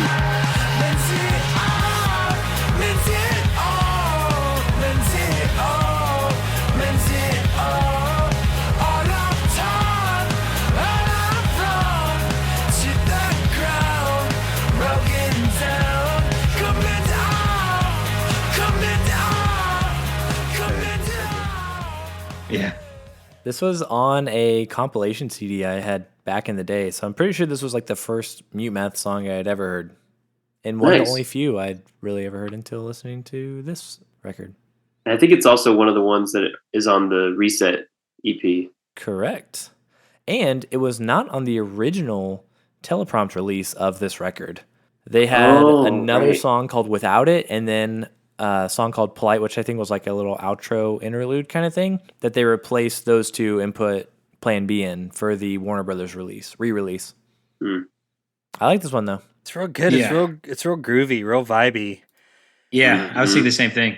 This is the point in the record, like it all started to feel a little samey to me, but I also feel like I was kind of locked in to like, okay, this is a real vibe, What they do, heavy record, real groovy, right? just kind of just like chill out. It's like a marijuana-less stoner record. You know what I mean? Like it's just like, I don't need to smoke weed, but like I don't need to smoke just- weed when I got a Moog. yeah, it's like I just want to like lay on the floor and just like vibe out to this record, man.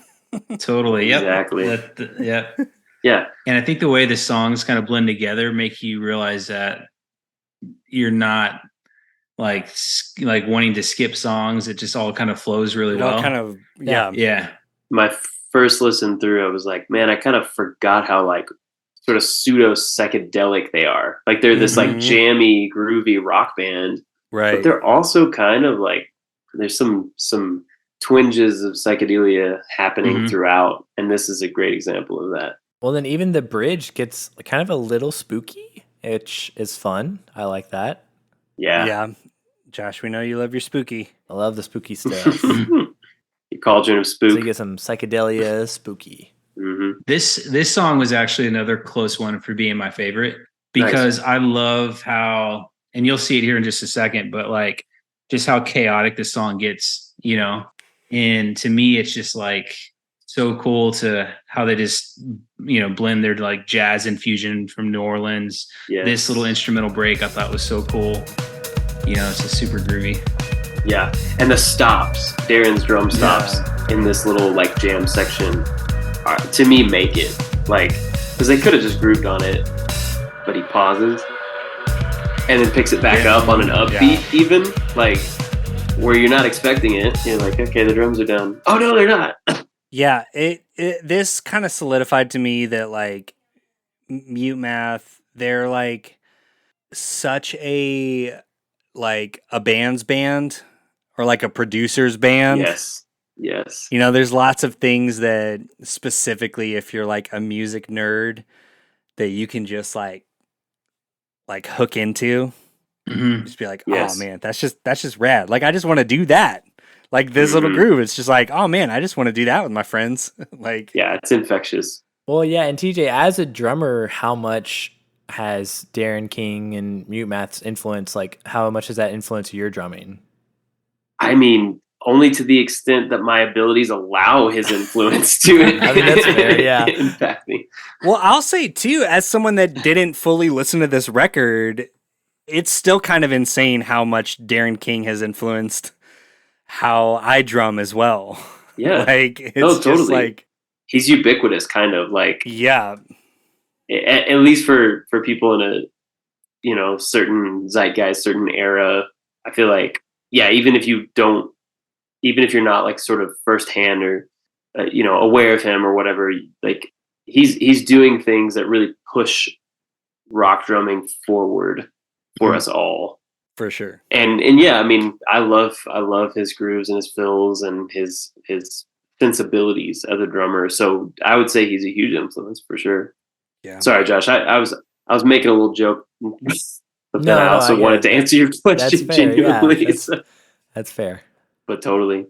I feel the same way. Not about your drumming, but about your drumming. Other better guitarists' influences on me. So. Yeah. Yeah. That makes sense. Well, we got anything else about Plan B? Adrian, you got anything else about this one?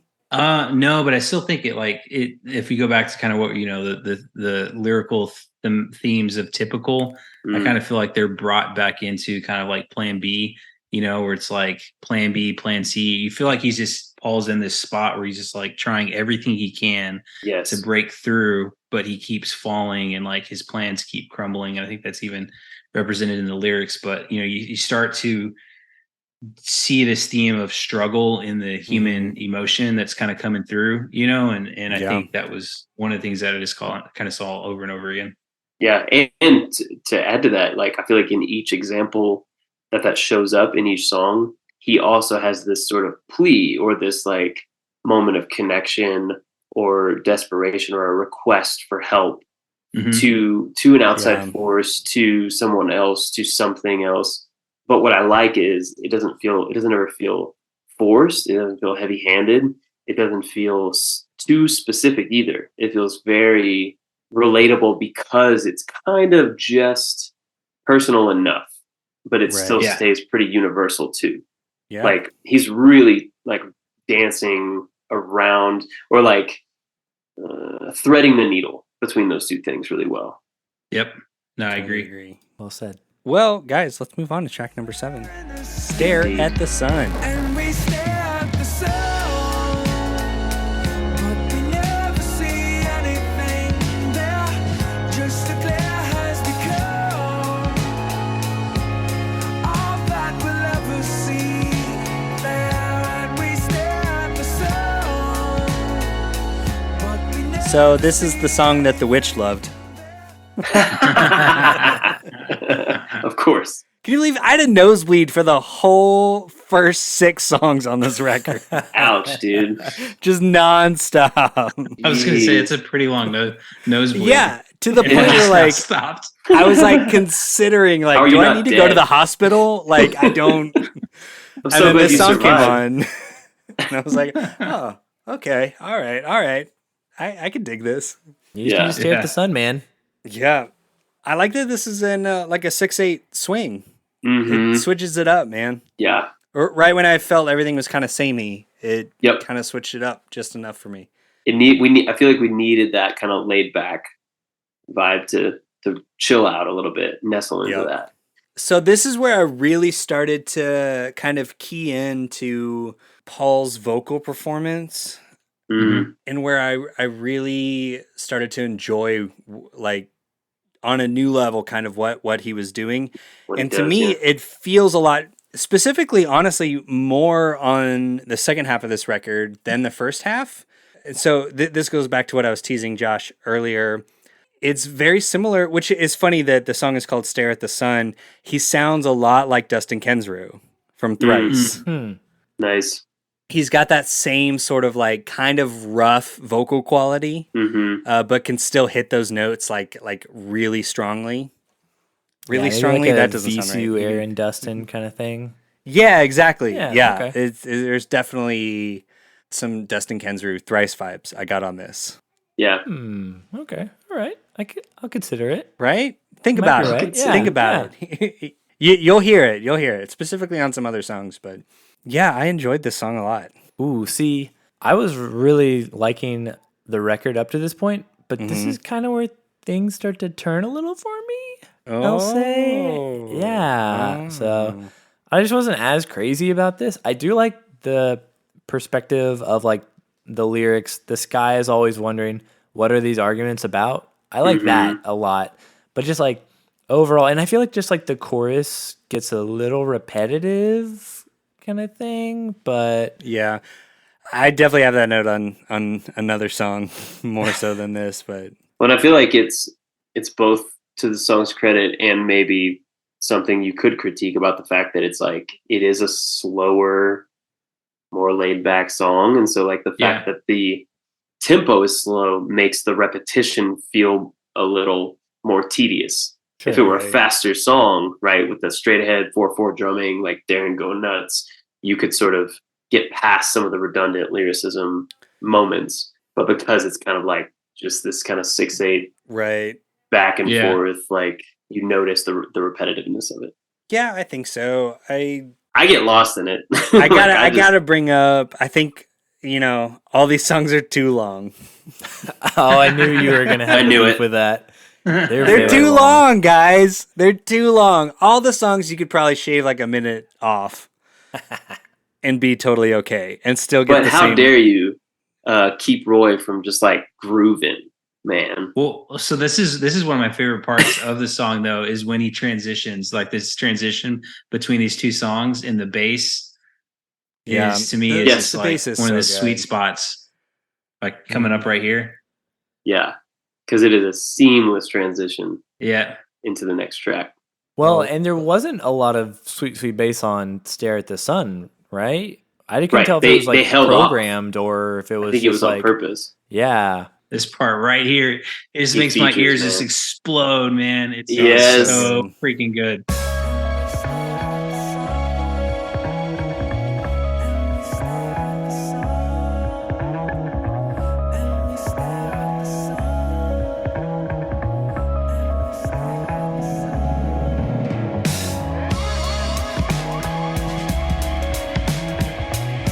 Yeah, no, I love that for Obsolete they bring in like Roy doing something, and is it on a fretless bass or is he on like an upright? Yeah, That's he's what playing I upright wrote, because bass. I was like, is Okay. that okay? That makes so much sense to me. Yeah. Because I wrote, is that it? Like, it is very obviously a bass, but I didn't consider a fretless bass, like an upright bass. That totally makes sense. That's so Yeah, good. that was one of the things about the live show that was kind of unique, is that you just see him playing his stand up bass. He Which is travels different. with that. Yeah. That's a lot. That's Yeah. a lot for a couple songs. Yeah. This one is the most jazzy, I feel like. Yeah, well, totally. this was the moment where I had a realization, and I was like, you know what, guys? As Cities Burn, Are you might gonna have say some what you're gonna say? competition. For They Louisiana's might finest have some jazz band. competition of being Louisiana's finest jazz band. I don't know, man. Mutemath might be giving them a run for their money. Oh boy. I don't know. Potentially. I got to listen to the other Potentially. records, see if I agree. Oh yeah, But pound for pound on this song, yeah, I would probably agree with you. yeah. Okay, no one take this the wrong way. My last note is, this feels like hold music for like a really hip credit union. Right? Like I a love like a that, business actually. that's like, Yeah. They're like, trying to be. please hold, but it's like all right, no, we have cool hold music. Yeah, like they're appealing to the Gen Z market, and they're like, "We're cool, guys. Yeah, Yeah. exactly. You're gonna enjoy your exactly. time while you wait to open an account with us." Yeah, I would totally jam out to this while I'm like, Yeah, Mutemath should pitch it to some companies that I know, get that as a music hold money, music. man. Yeah, that's it. You'd open up a idea. line of credit for $50,000 after hearing this tune. Right? Exactly. like honestly, didn't want you to pick up the phone. I was grooving, you know. Yeah. So there's other parts when I was listening to this record. It reminded me of Blue Man Group. I don't know if you guys have ever seen them. Oh, But yeah. like interesting. some of the drums, and just the percussion reminded me a lot of like Blue Man Group. So in some ways, Nice. Yeah, no, that totally makes sense. I love that comparison. Do they ever do like additional percussion on stage, like where Paul or someone else like will play another drum or drums with Yeah. Darren? Oh, okay. so that's the thing that's kind of like once you see them live and you go back, I think it adds a different layer or perspective to the music Mhm. because there are times too where like Paul, like right now, like you hear like the drums, but then you'll see also Paul go from the keys to a drum and then start playing it in sync with Darren.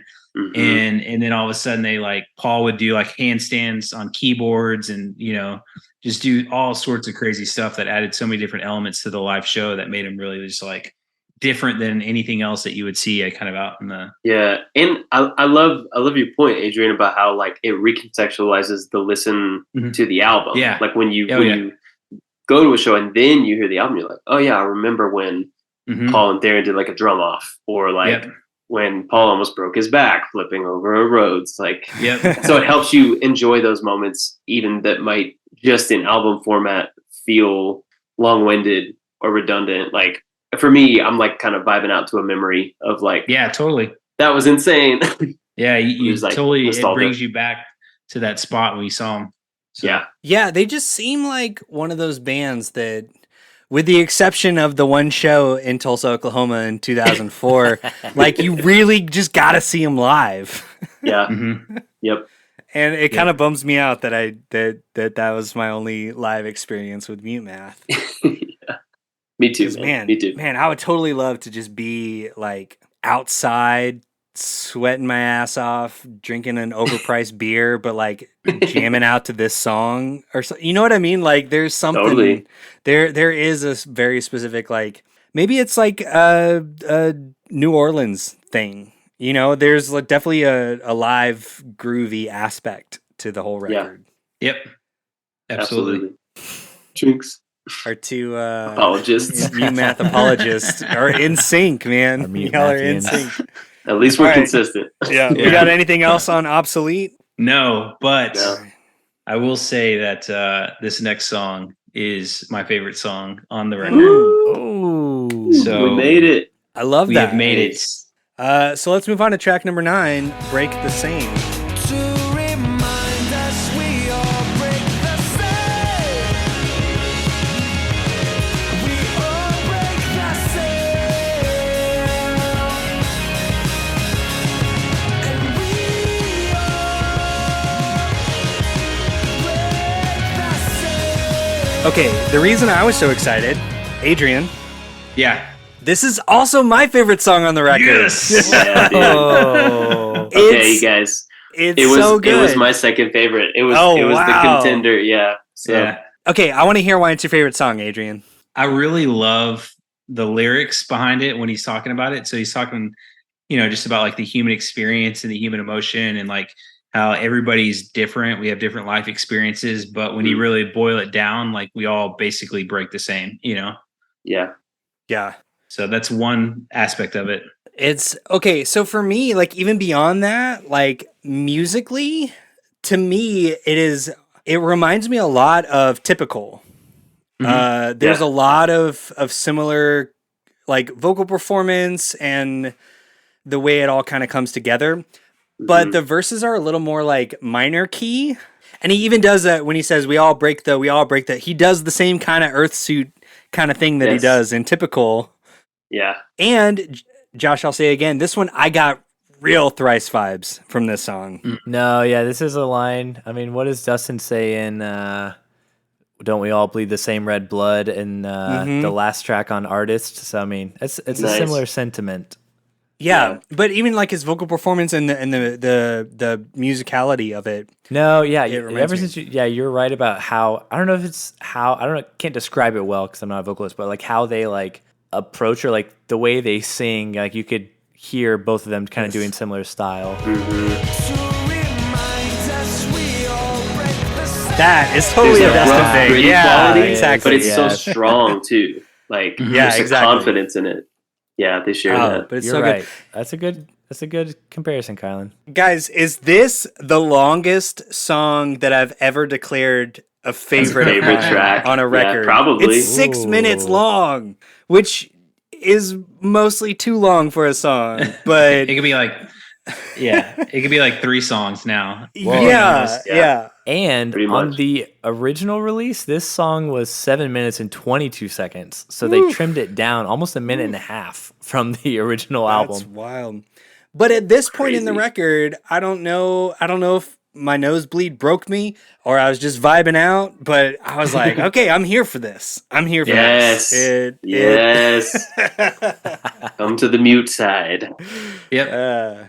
And this is kind of like this is another reason why this song is like my favorite one on the track, is because like this part of the song right here, we just kind of is like, it's more like free flowing. And then when you see him live, it's kind of like, really, I felt like it's just like improv almost.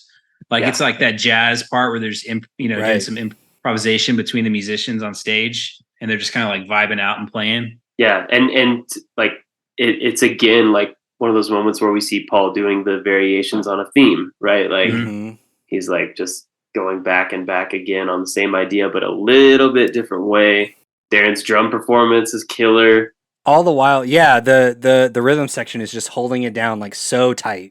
So tight. Oh yeah. Little flares here and there to like keep it interesting. Oh, it's so good. It is really good. And I loved how like big and hectic like this song comes in, and then like how I don't know if there is a chorus but like the break that happens continually.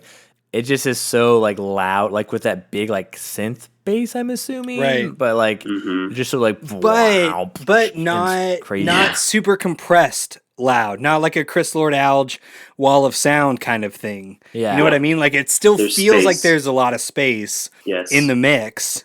Which makes it again feel live.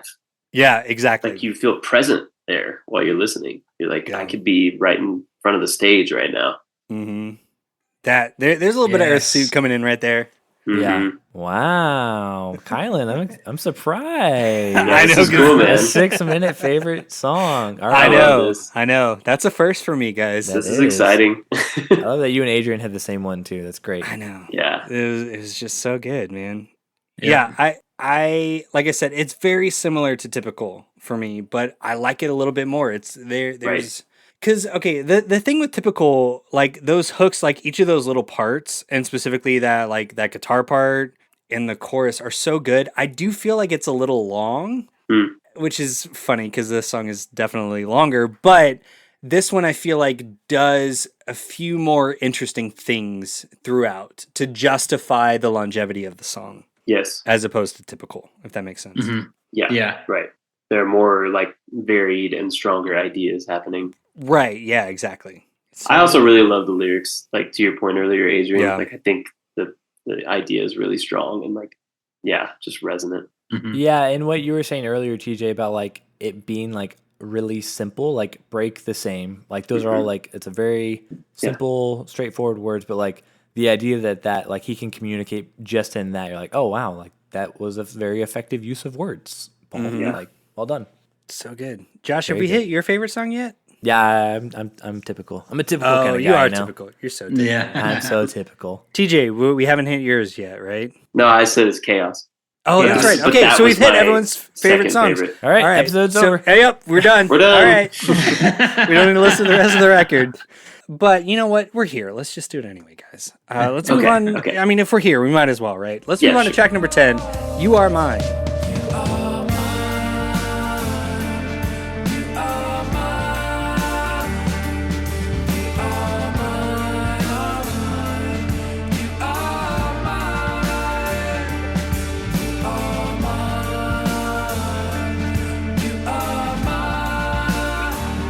my first two notes, I love the roads. Mm-hmm. This doesn't have a ton of lyrics, does it?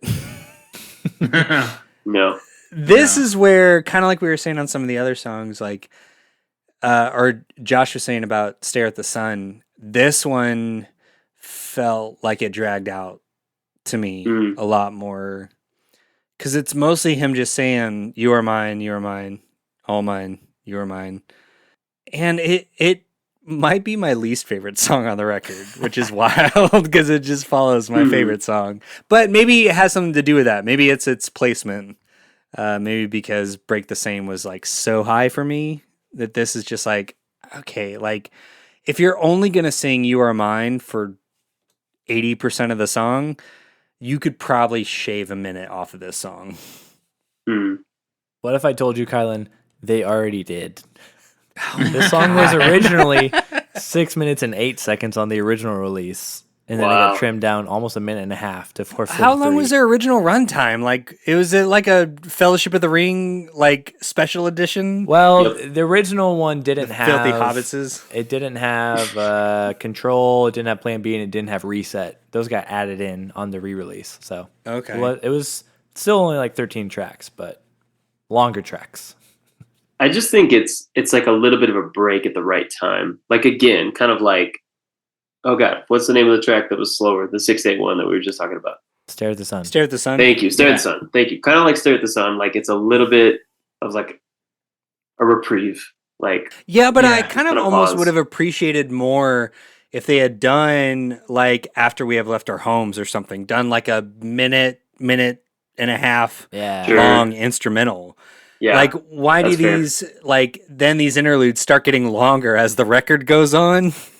And I do start to get pretty fatigued with it. Yeah. I'm just like, this does not need to be 5 minutes long. I feel like if we're sort of pointing back to the fact that they're, billed as a Christian band, this is their worship song. Like, and the worship song repeats the chorus. That's true. 20,000 times. So that's how I sort of contextualize it. I don't know if that defends it, but I can like really get lost in it because it does feel very ethereal and like spiritual, kind of personal. Like, I feel like when Paul sings it, I believe it. I lock in with him, Yeah. Just gets a little too repetitive for me. But I do like at 2:45 what I'm calling the space breakdown. Roads, man. I love it. So it's good. Total like sci-fi space breakdown time. Paul puts on like an astronaut helmet. Yeah. It feels like a little like Herbie Hancock for me. Like, it's pretty fun. I do enjoy that. Absolutely. This song was written with Dave Rumsey from Earthsuit. Nice. It is the second most streamed song on the record, which I found very interesting. That is really interesting. It is. Yeah. Because I said, this song is pretty boring. Yep. That's exactly how I felt, man. Also, what did Dave from Earthsuit, like, how did he, what did he do? Did he add the mine? Was Paul just stuck? He said, you are. Like, what? He's probably He's like, what is mine. it? And then he got a writing credit for it. Yeah. Yeah. Sure. Paul was saying you were there, and Dave's like, I don't think that really connects, You are mine. My hot take on the streams, Josh, is that all the like edgy youth group leaders, like youth ministers, were like, "We'll play this song Right. For altar call. Yeah, exactly. It's might good. be It's right. long enough. That's what I'm saying. That said, though, I think this was the one that got stuck in my head the most over this last week. Well, yeah, because there's Yeah. 3 words to the whole freaking song. Like, what else is going to get stuck in your head? Yeah, That's you are fair. mine. Like, What do you think, Adrian? Does this song bop or is it the No, worst? I mean, I like it. I love it. I think, but see, here's the thing: is like, I'm listening to y'all's perspective on it, and it's giving me like a different frame of mind because I'm like, you're right. Like the lyrics are short, but I do kind of understand and see kind of the worship side element of it. Mhm.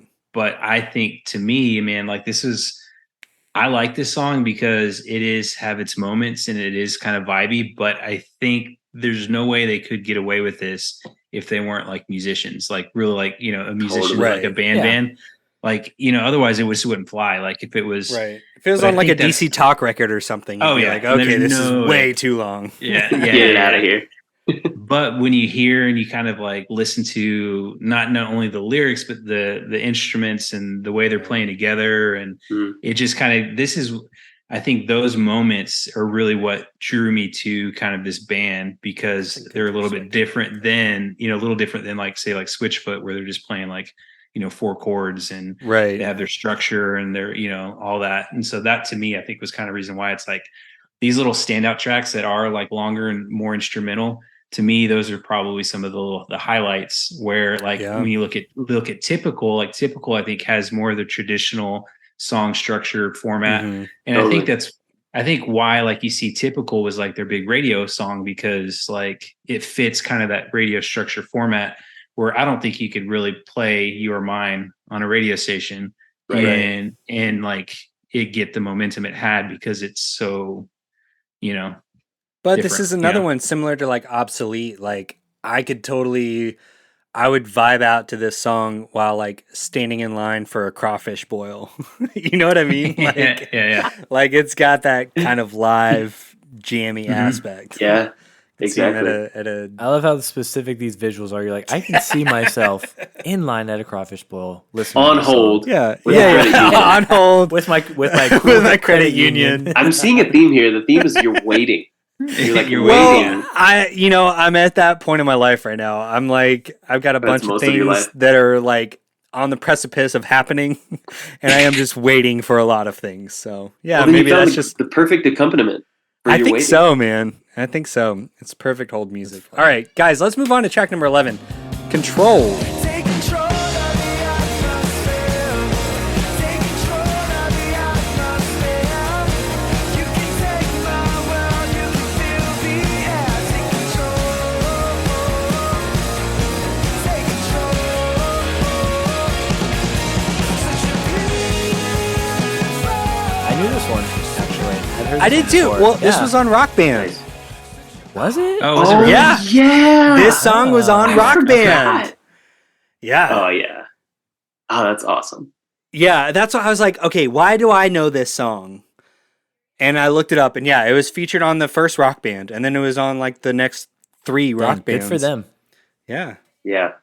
Because I originally looked up, I was like, okay, take control of the atmosphere. I'm like, okay, what other song has that? I know that line.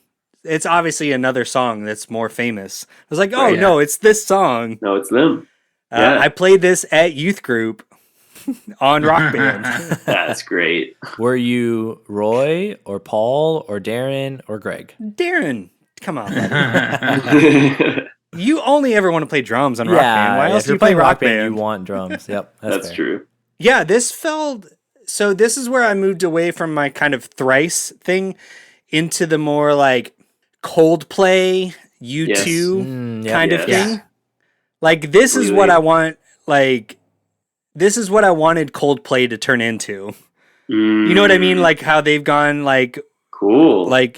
I don't know, like post like clocks and X and Y and stuff.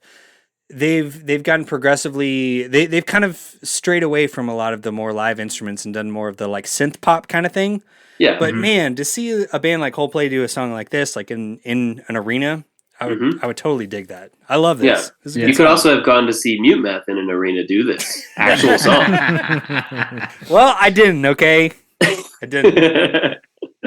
It's okay. But my nosebleed did start to dry up around this point, so It did. Cool. Yeah, You started taking control of the atmosphere. I did. That's Told right. that nosebleed to stop. You said to that nosebleed, "I'm calling you out. I'm calling you out. Can I take control?" I will. The guitar tone is so beautiful on this. This is one of the, similar to like As Cities Burn or like a couple songs that we talked about. Is like this is kind of the guitar tone, like my perfect guitar tone that I'm like searching for constantly. Yeah, because it's like airy, but it still cuts through really well. Yeah, it's beautiful. The It's line is very present, but it's not getting in the way of the vocal. Mhm. Like, yeah. I did Just have. get- I do think Greg does a lot of like parts that complement what's going on well. completely. But I did think, and he's kind of at a disadvantage. This is a little unfair to him, but his parts, he seems like he's the least talented member of the band, but it's only and the because least focused. he's like up against, like, he's got Darren King and Roy in his band. Like, of course, you're not probably going to be like the best musician in the band when you have two of those guys for his rhythm section, and then Paul is like a synth key wizard as well. So I was like, maybe a little bit of a disadvantage, but none of his guitar parts were really grabbed me. But I felt like they fit well. The part, yeah. So it's interesting that you bring that up, because I remember reading at the time there was like a little bit of tension within the band about the guitar being more just prominent. And so, like, if you notice that, like, there's not a lot of it's really a lot of drums, bass, and keys and vocals in the guitar, and then in the songs, and I feel like the guitar really kind of takes like a back seat to a lot of that. And I remember reading it because I was like, when this band was live and playing, I would follow a lot of the news, and I remember that it was kind of a point of contention, and even some tension within the band, that the guitar wanting to have more of a prominent role in some of the songs. And I think if you look at maybe like the next release that they had, there are some songs that have more prominent guitars in the songs, and I think that was kind of a thing that they had to work through. Yeah, which is cool because it's like, I think it shows a good sort of democratic dynamic for the band. Like they listen to each other. Also, to that point, I read an interview with Darren King saying that part of the reason why he left the band was because they started straying away from the more drum heavy sound. Yeah. So I mean, that was albums later, but right. Yeah, for sure. But I just think that tension of trying to like figure that all out is like really, it's hard, man. Yeah. When you have so much talent to pack into one container, that's the challenge. Yeah. Like, you can't really feature everyone if you have like four, like virtuoso players. It's hard to do that in succinct kind of pop structure songs, I feel like. Yeah. Dream Theater is the only band that could do it. Yeah. Nailed it, man. But they have like 20-minute songs, right? Their songs are so short. Right. Yeah, exactly. They really compacted in there. Yeah. That's why the songs are so long. Everybody needs to have their like 45 seconds to a minute. Yep. Your turn. Cool. We got anything else about Control? We're on the tail end of this record. Yeah, I would say of all the songs, Control probably falls towards the bottom for me, just because. Interesting. I think one of the things I'm come to realize about Mutemath that I like is the fact that the longer instrumental based songs, and I felt this is another radio format song where it's definitely just like, a very radio song. Yeah. So I think for me, it just kind of like falls a little bit because those other ones are kind of rising to the top. Still a great song. I'll listen to it, but on my list of like 1 to 14 or whatever, it's probably near the bottom. Yeah, it definitely does feel a little more formulaic. And it was on their Reset EP and was not on the original release, but then was added for the re-release. So maybe that's maybe they were like, yeah, we don't want to do it again, and then Warner Brothers put it on there. I do appreciate that they had their, they didn't just like front load the album with the radio hits. You know what I mean? The sequencing was good. Like, it was very balanced. Yeah. And the fact with that re-release that they were like, let's like have some rise and fall. Yeah. Yep. Yeah. Sweet. Okay, well, let's move on to track number 12, Picture.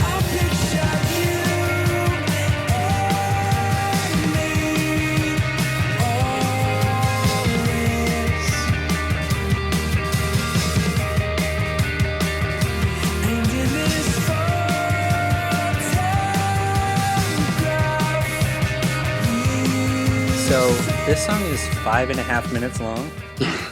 Kylan, is it too long? You wish it was longer. Here's the wild thing, guys. This is my second favorite song on the record.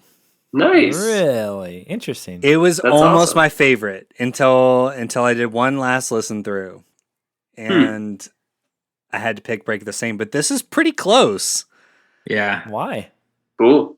I don't know, man. There's like, I don't know. It feels kind of similar to Control. Like, it's that very anthemic kind of like Coldplay, later U2 kind of thing. Yep. But it feels like, I don't know, everything just feels really tight. Once again, very like Dustin Kensrue like vocals. I especially love the drum sounds on this one. Mm-hmm. Like that snare features really heavily, and it sounds so fat and just like his performance just pushing the song along in such an interesting way. So this was actually one of my favorite ones. I'd probably say number 2 for me.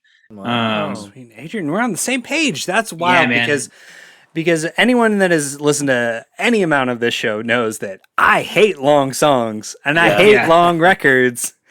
And 2 of the longest on this record are like 2 of my favorites. I love that. Yeah, you're subverting all of our expectations, man. Good job. That's what I do, man. I think one of the reasons why is, going back to some of the lyrics that he wrote, like, he's obviously talking about like a past relationship that didn't work out. Mm-hmm. Or maybe he's talking about somebody that, is no longer in his life. But you can kind of see like, the lyric of "I picture you and me always," which is kind of like future forecasting. But then he goes back and he says, "And in this photograph, we're safe." So meaning that like, whatever was happening didn't work out. And now, but in this moment with this photograph in this frame, it's always encapsulating like that relationship. And to me, I was just like, the first time I heard it and I was like reading the lyrics, I was just like, to me, it was like really a cool way to capture a feeling in such a short span of lyrics.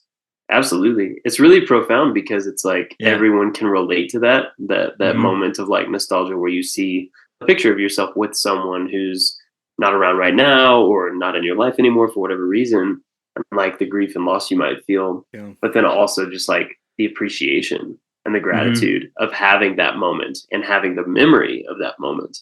And so he really does like so simply give this powerful image to us with a lot of nuance, like holding both the loss and the gratitude. It's wild to me, and I think like even though TJ, you were saying on the last track, like the sequencing of this album was so good, I feel like this song kind of suffers because I mean, if we just look at streaming numbers, this is the second least streamed song on the record. It's one of only 3 that hasn't even hit like 1 million listens. Yeah, it's definitely a deep cut. Yeah, but it's so good. It's so good. And I want more people to listen to it. I think it may have just been unfortunate timing where it came out, a couple months after Photograph by Nickelback came out.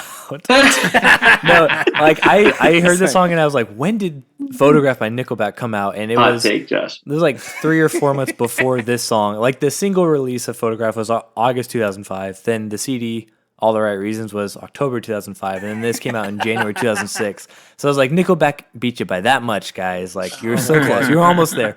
You almost had the definitive picture song. You're telling me that all these people listen to Nickelback and then listen to Mutemath, and they were like, it's derivative.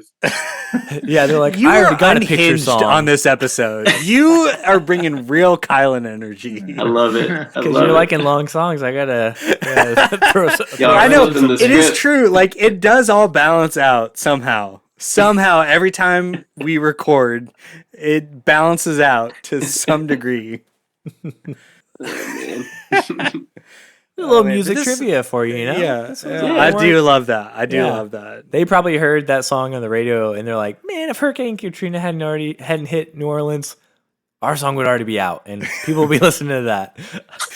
Insane. You are unhinged. And next, you're just going to compare the next song to some obscure movie from the 60s that no one has ever heard of. Oh, yeah.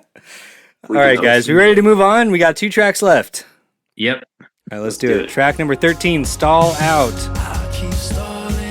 I just can't keep up. There's a longing. Am I good enough? But you keep coming around to convince me it's still far from over. Another long song. Kylan's given a lot of credence to some long songs on here, but you always say that you are willing to indulge a long song if it's the last song on the record. Yeah, but this isn't the last song on the record. This song is too long. No song needs to be 7 minutes. No song ever needs to be 7 minutes long. It was the original closing song on the original teleprompter version. Okay, I could dig that. So they intended it as the final closing track. So what's interesting too is on my record is that this is the last song on it. Oh, really? Yeah. So Reset is basically kind of like the hidden bonus gem of Mutemath, especially if you see him live, and we'll probably hear it in a second. But yeah, I was looking at my record when we were talking, and I realized that Reset's not on here, which now I feel kind of cheated because Yeah, no kidding. Yeah, okay, if this was the last song on the record, I would be totally fine with it being 7 minutes. Cool. But it's not. I kind of viewed not. it as the last song, and then Blame Warner Brothers. Reset was Well, like because Reset like a is kind of coda it's a kinda mostly thing. instrumental. Yeah, So, it's like the yeah. it's like the credit song. You know, this is closing out the movie. Also, how the hell does Reset, a 5.5 minute, essentially instrumental track, have over 2 million streams on Spotify? Because it was on the EP. Okay, Because- we'll get to it when we Yeah. get there. Okay. I mean, you asked the question, man. I know. My only note was there's no reason for a 7-minute song.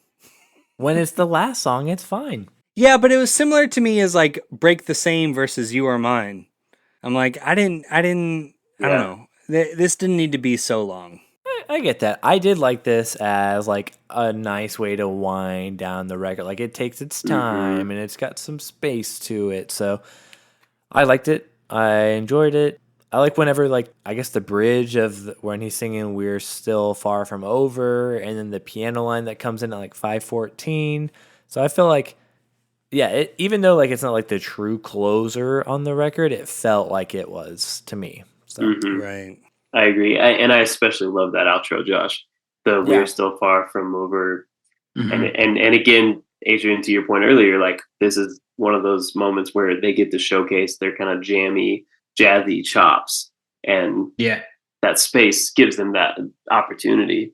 It is a good groove, man. Okay, maybe I'm wrong. I'm fine with being wrong. I'm fine. I feel like it's a good way to kind of wrap up some of the tension that he was talking about in the record, you know, Exactly. from like Typical and Chaos and Plan B and, you know, Break the Same. And then it's like the way he wraps it up, it's like we were still far, you know, from over. It's kind of like that, like even though things are, you know, maybe not where we want to be and, you know, it's hard and we're in the struggle, but you know, we still got some hope.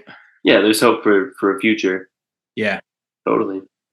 And then as that shifts into Reset, like that's a further sort of underline of that idea of like we have a chance. Oh wow, I like that. Yeah.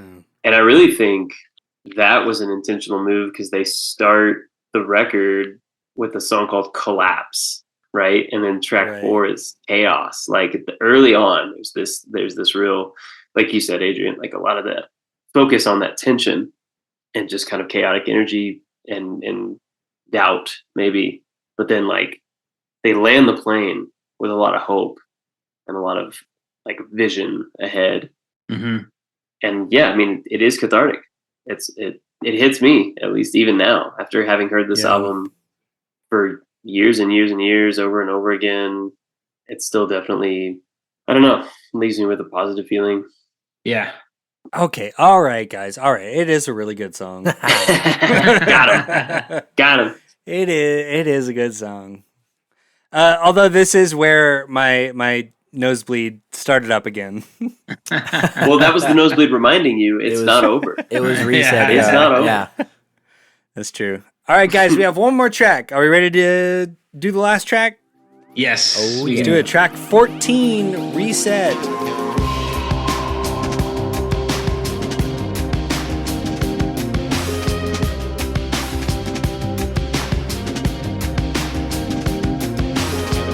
I will say, to really appreciate this song, you have to have seen him live. There's no other way around it. It is like one of those things where it's like, if you're not a fan of Mutemath after, you know, when you see this song live, you become a fan of Mutemath because there's a special instrument, and I don't even know what it's called, that he saves to the very end of the show for this particular song. And he breaks it out, and everybody's like, what is that instrument that he has in his hand? And it's some weird contraption that he made. It's like a homemade instrument. It almost looks like a keytar and like a Guitar Hero guitar had a baby, Yeah. but way cooler. Because that doesn't sound cool, Yeah. but this actually Thank is you for making cool. that clear, TJ. Yeah. No, I get it. Important distinction. Yeah, and especially the way he plays it. I think, did he build it, Adrian? I think he did. Yeah. Yeah, I think that's yeah. what I'm saying. It's like something he made, homemade. Which goes back to Yeah. our point about them being gear guys and like a band's band. Like only a band's band has a I'll front make guy an who instrument. Yeah. built an instrument, waits until the encore or the end of the show to bust it out and just blow everybody's minds. Yep. Did they close their set with this song? Yep. Most of the time. Okay. All right. So this is like the song that everyone's like, yeah, they're closing out the show with this song. Okay. Yeah. And where you feel like maybe it sort of slumps when you're listening to it, I don't know, whatever they're doing live when they play this song is blowing your mind at that same moment. Well, so I thought originally these drums are definitely programmed, but then I started thinking, I think they just like gated everything. And it's Yep, just, that's it's exactly real what happened. drums, but it's just like everything is so isolated. Yep. So wild. I mean, I think so. I'm fairly confident because that's always how I felt. I wondered at first, but the more I listened to it, I'm just like, no, they just like, It would be a travesty to have Darren King in your band and program some drums. Like, yeah. Right. And especially because he goes hard when he plays this song live. especially because this was like on the Reset EP, of course. Like, this was one of the first things they did. So I would be surprised if they're like, oh, we got a new drummer. Here's some fake drums. Here's some fake drums. Yeah. Yeah. This is like, man, hearing this is bringing back so many memories of seeing him live. Because Yes. like right now, Paul just went and he has like, I don't even know what it is. Cause I'm not a musician, right? Like you guys are, but I like see stuff and I appreciate it. So it's like right now there's like this soundboard that he's getting ready to play where he has like effects, you know, kind of looping through and he's playing with pedals to get the feedback from like, you know, the instruments. Mm-hmm. Yeah, he plays pedals basically for a while, which is crazy. Yeah. Like, So I just think it's a bold move. Like I'm gonna as a play musician, like break that down and explain to me how does that work? Because all I know is just like You know what? As a musician, I'm not on the level of Paul Meany. I could not. Yeah, I mean, it's anything just we like- say is gonna It's some pale in comparison. alchemic music wizardry. For But I sure. do think I feel like he probably gets a tone from his synthesizer, just like a constant note, and then just modulates it and plays with it and tweaks it with all Like these right different here. pedals. you hear that in the background, like he's like messing with these pedals. Because you can do it with like delay pedals of like when you get into like the feedback and you can kind of control that, like the oscillating of a delay pedal, Right. like where you're playing with that a lot and like moving the times back and forth to make it Yeah. swoosh. And I feel like he plays with a lot of like sine wave stuff. Like he like changes the shape of the wave that is coming out of his synthesizer, and that's what gives you all these wonky, Right. bonkers sounds. Yeah, I don't know. It's just like enrapturing when you watch him do it because you can tell he's having the time of his life. Yeah. Well, and the cool thing about that is like it's probably going to be a little bit different every time they play it because they're doing Right. it live. So like it won't be an exact replication of like what the night before was, because maybe he's Exactly. like waiting half a second longer to twist this knob, or maybe he doesn't turn it as much, and so like all those little things create an entirely different performance each night, which is cool. Which stresses me out as a musician. I want to be like, you know what? I want to hit this pedal and know it's going to sound like this. I don't want to be Right. like, oh, did I change my pedal settings back from the night before? Is it going to be weird when I turn them on, kind of thing? But Hmm. I respect it though. Yeah. Yeah, it honestly it kind of reminds me of the Chemical Brothers, and specifically the Fight Club soundtrack. There's a lot of that kind of like you can just like there's a little bit of chaos like right on the verge. Like it's a lot of like not necessarily like programmed stuff, but it seems like there's this track that the song is going on, and it always just kind of like ebbs and flows. Like it's gonna maybe get off the rails, which as a live performer, Josh, I totally understand why that stresses you out. but I kind of really love it. Yeah. Yeah. No, it's fun. Well, sweet guys, we did it. We listened We to have all of done it. Mutemath by Mutemath. So it comes down to this, our flop or bop final verdicts. So let me know if there are any objections to this, but I've thought about the order in which we want to do this. I object. Okay. I think TJ should go first, then Adrian, then Josh, then me. Okay. We cool with that? Yeah. For me, is a stone cold slap and bop, y'all. That album goes hard. I don't think that was a surprise for anybody, No, but not at all. Not at all. But yeah, it's nice to say it out loud. For sure. Yeah, and I'm gonna go with the same thing. It's an absolute bop. I still think it holds the test of time, even though it came out in 2006, coming up on 20 years in a few years. Yeah, man. You can Adrian, put this up against anything today. Up top, dude. Let's go. Yeah. Boom. Apologists unite. Yes. All right. Yeah. I Of will course, take we it. knew you guys were going to be a Yeah, united front. I'd be sad if you listened to this record and then flopped it. Be like, I love this record, but I think I have to flop it. I'd be a I'd little be sad. gutted, man. Yeah. It wouldn't be the first time on this show, to be honest. So, And it won't be the last. okay, Josh, I'm very curious how you landed on this record. I had a lot of ups and downs with this record. When I first started, in the first half of this record, I was grooving. I was like, yeah, all right. And then kind of Stare at the Sun hit, and then it went into Stare at the Sun became a 10-minute song with Obsolete, basically. And then, I don't know, I wasn't as big into some of the other songs later in the record that y'all were, like Picture. I was not. Which is crazy wild about- because I was you're not crazy usually about a Picture. side B guy. I normally Yeah. am. That's but surprising. I don't think I was this time. So I was a little worried. And I definitely was like, I don't know if Kylan's going to really like this because the songs are so long. You and I just flip-flopped, though. We did. So those are my initial experiences. I went back and I did find some interesting. I found that I liked more songs on side B than I originally thought that I didn't like. So I don't know if I would call myself a Mutemath convert at this point, but I'm going to give this one a bop. Yeah. It's not a huge bop, Okay. but I will give it a bop. But it's there. Okay. Yeah. It's All barely right. over the line. There's more I'll to take like that. than dislike. All right. Cool. I love hearing that. Okay. Is it my turn? It is. You know it. I will say I did not expect you to enjoy this record so much, Kylan, but from our conversation, it seems like you've enjoyed it a lot. Well, okay, but hold on. Let's pump the brakes a little bit.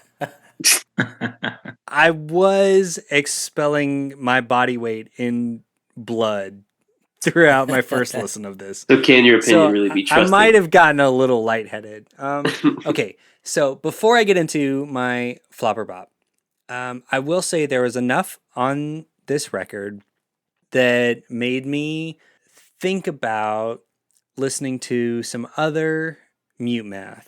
So I was like, okay, Armistice, that came out when we were in college.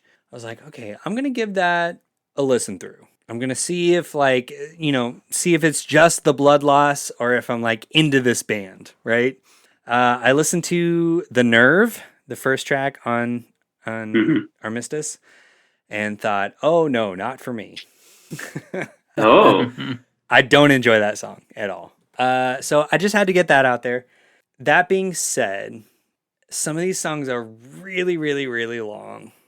But I think about halfway through, I kind of clicked into the whole like vibey, groovy, jazzy nature of the record. And so for me, my criteria is, do I think I'll find myself listening to this record at some point within the next year?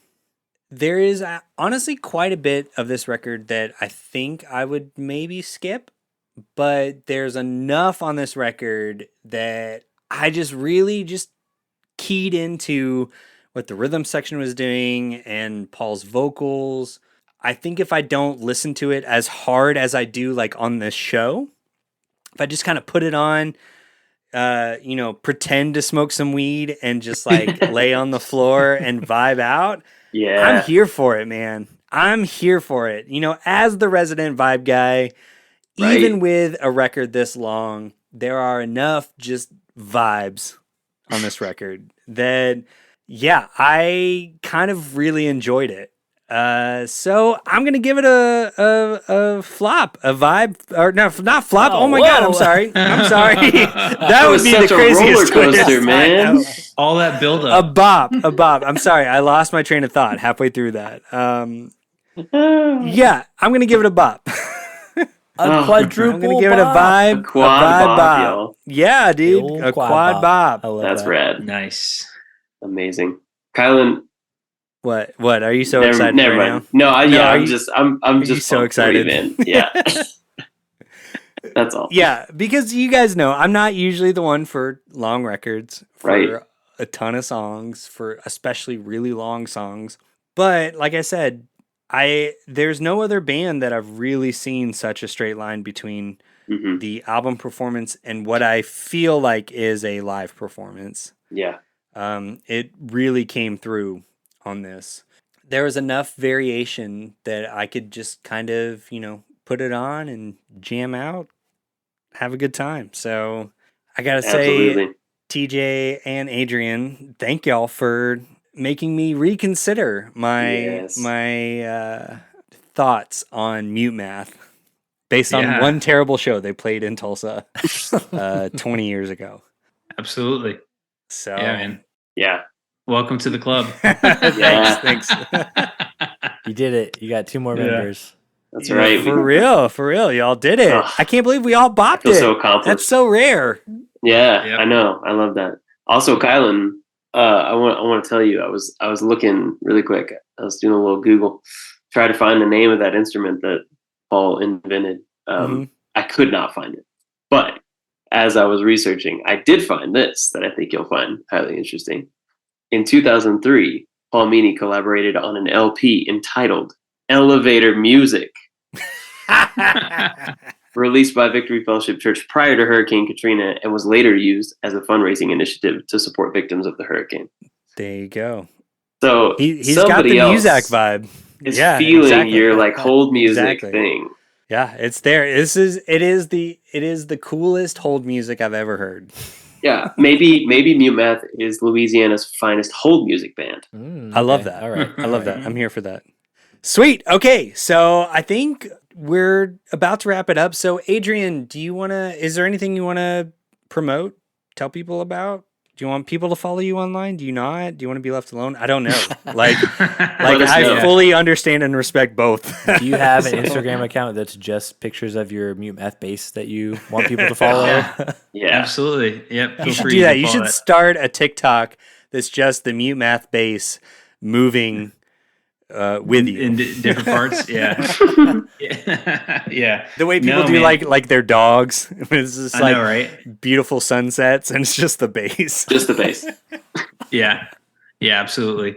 Yeah. I mean, if people want to follow me, it's at Adrian Hummel on Instagram. But I mainly post some pictures of family life, kids. It's kind of what I'm into these days. Also though, shows and stuff, whenever we go to that, I'm still doing some concerts and stuff. So you might catch some pictures of that. But yeah, man, I think that's it. I really appreciate you guys, let me hop on with you guys on the podcast and hang out for a bit. And it's been fun to kind of reconvene and listen to some great music and talk about it. So Yeah, man, it's our pleasure. Yeah, thanks It for was coming on. This is super fun. We greatly Yeah. appreciate it.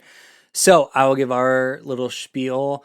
If you like this, we have more bonus content on Patreon at patreon.com/churchjamsnowpodcasts and follow us on all the socials at Church Jams Now. Of course, may all your favorite bands stay together and peace out, Monfretters.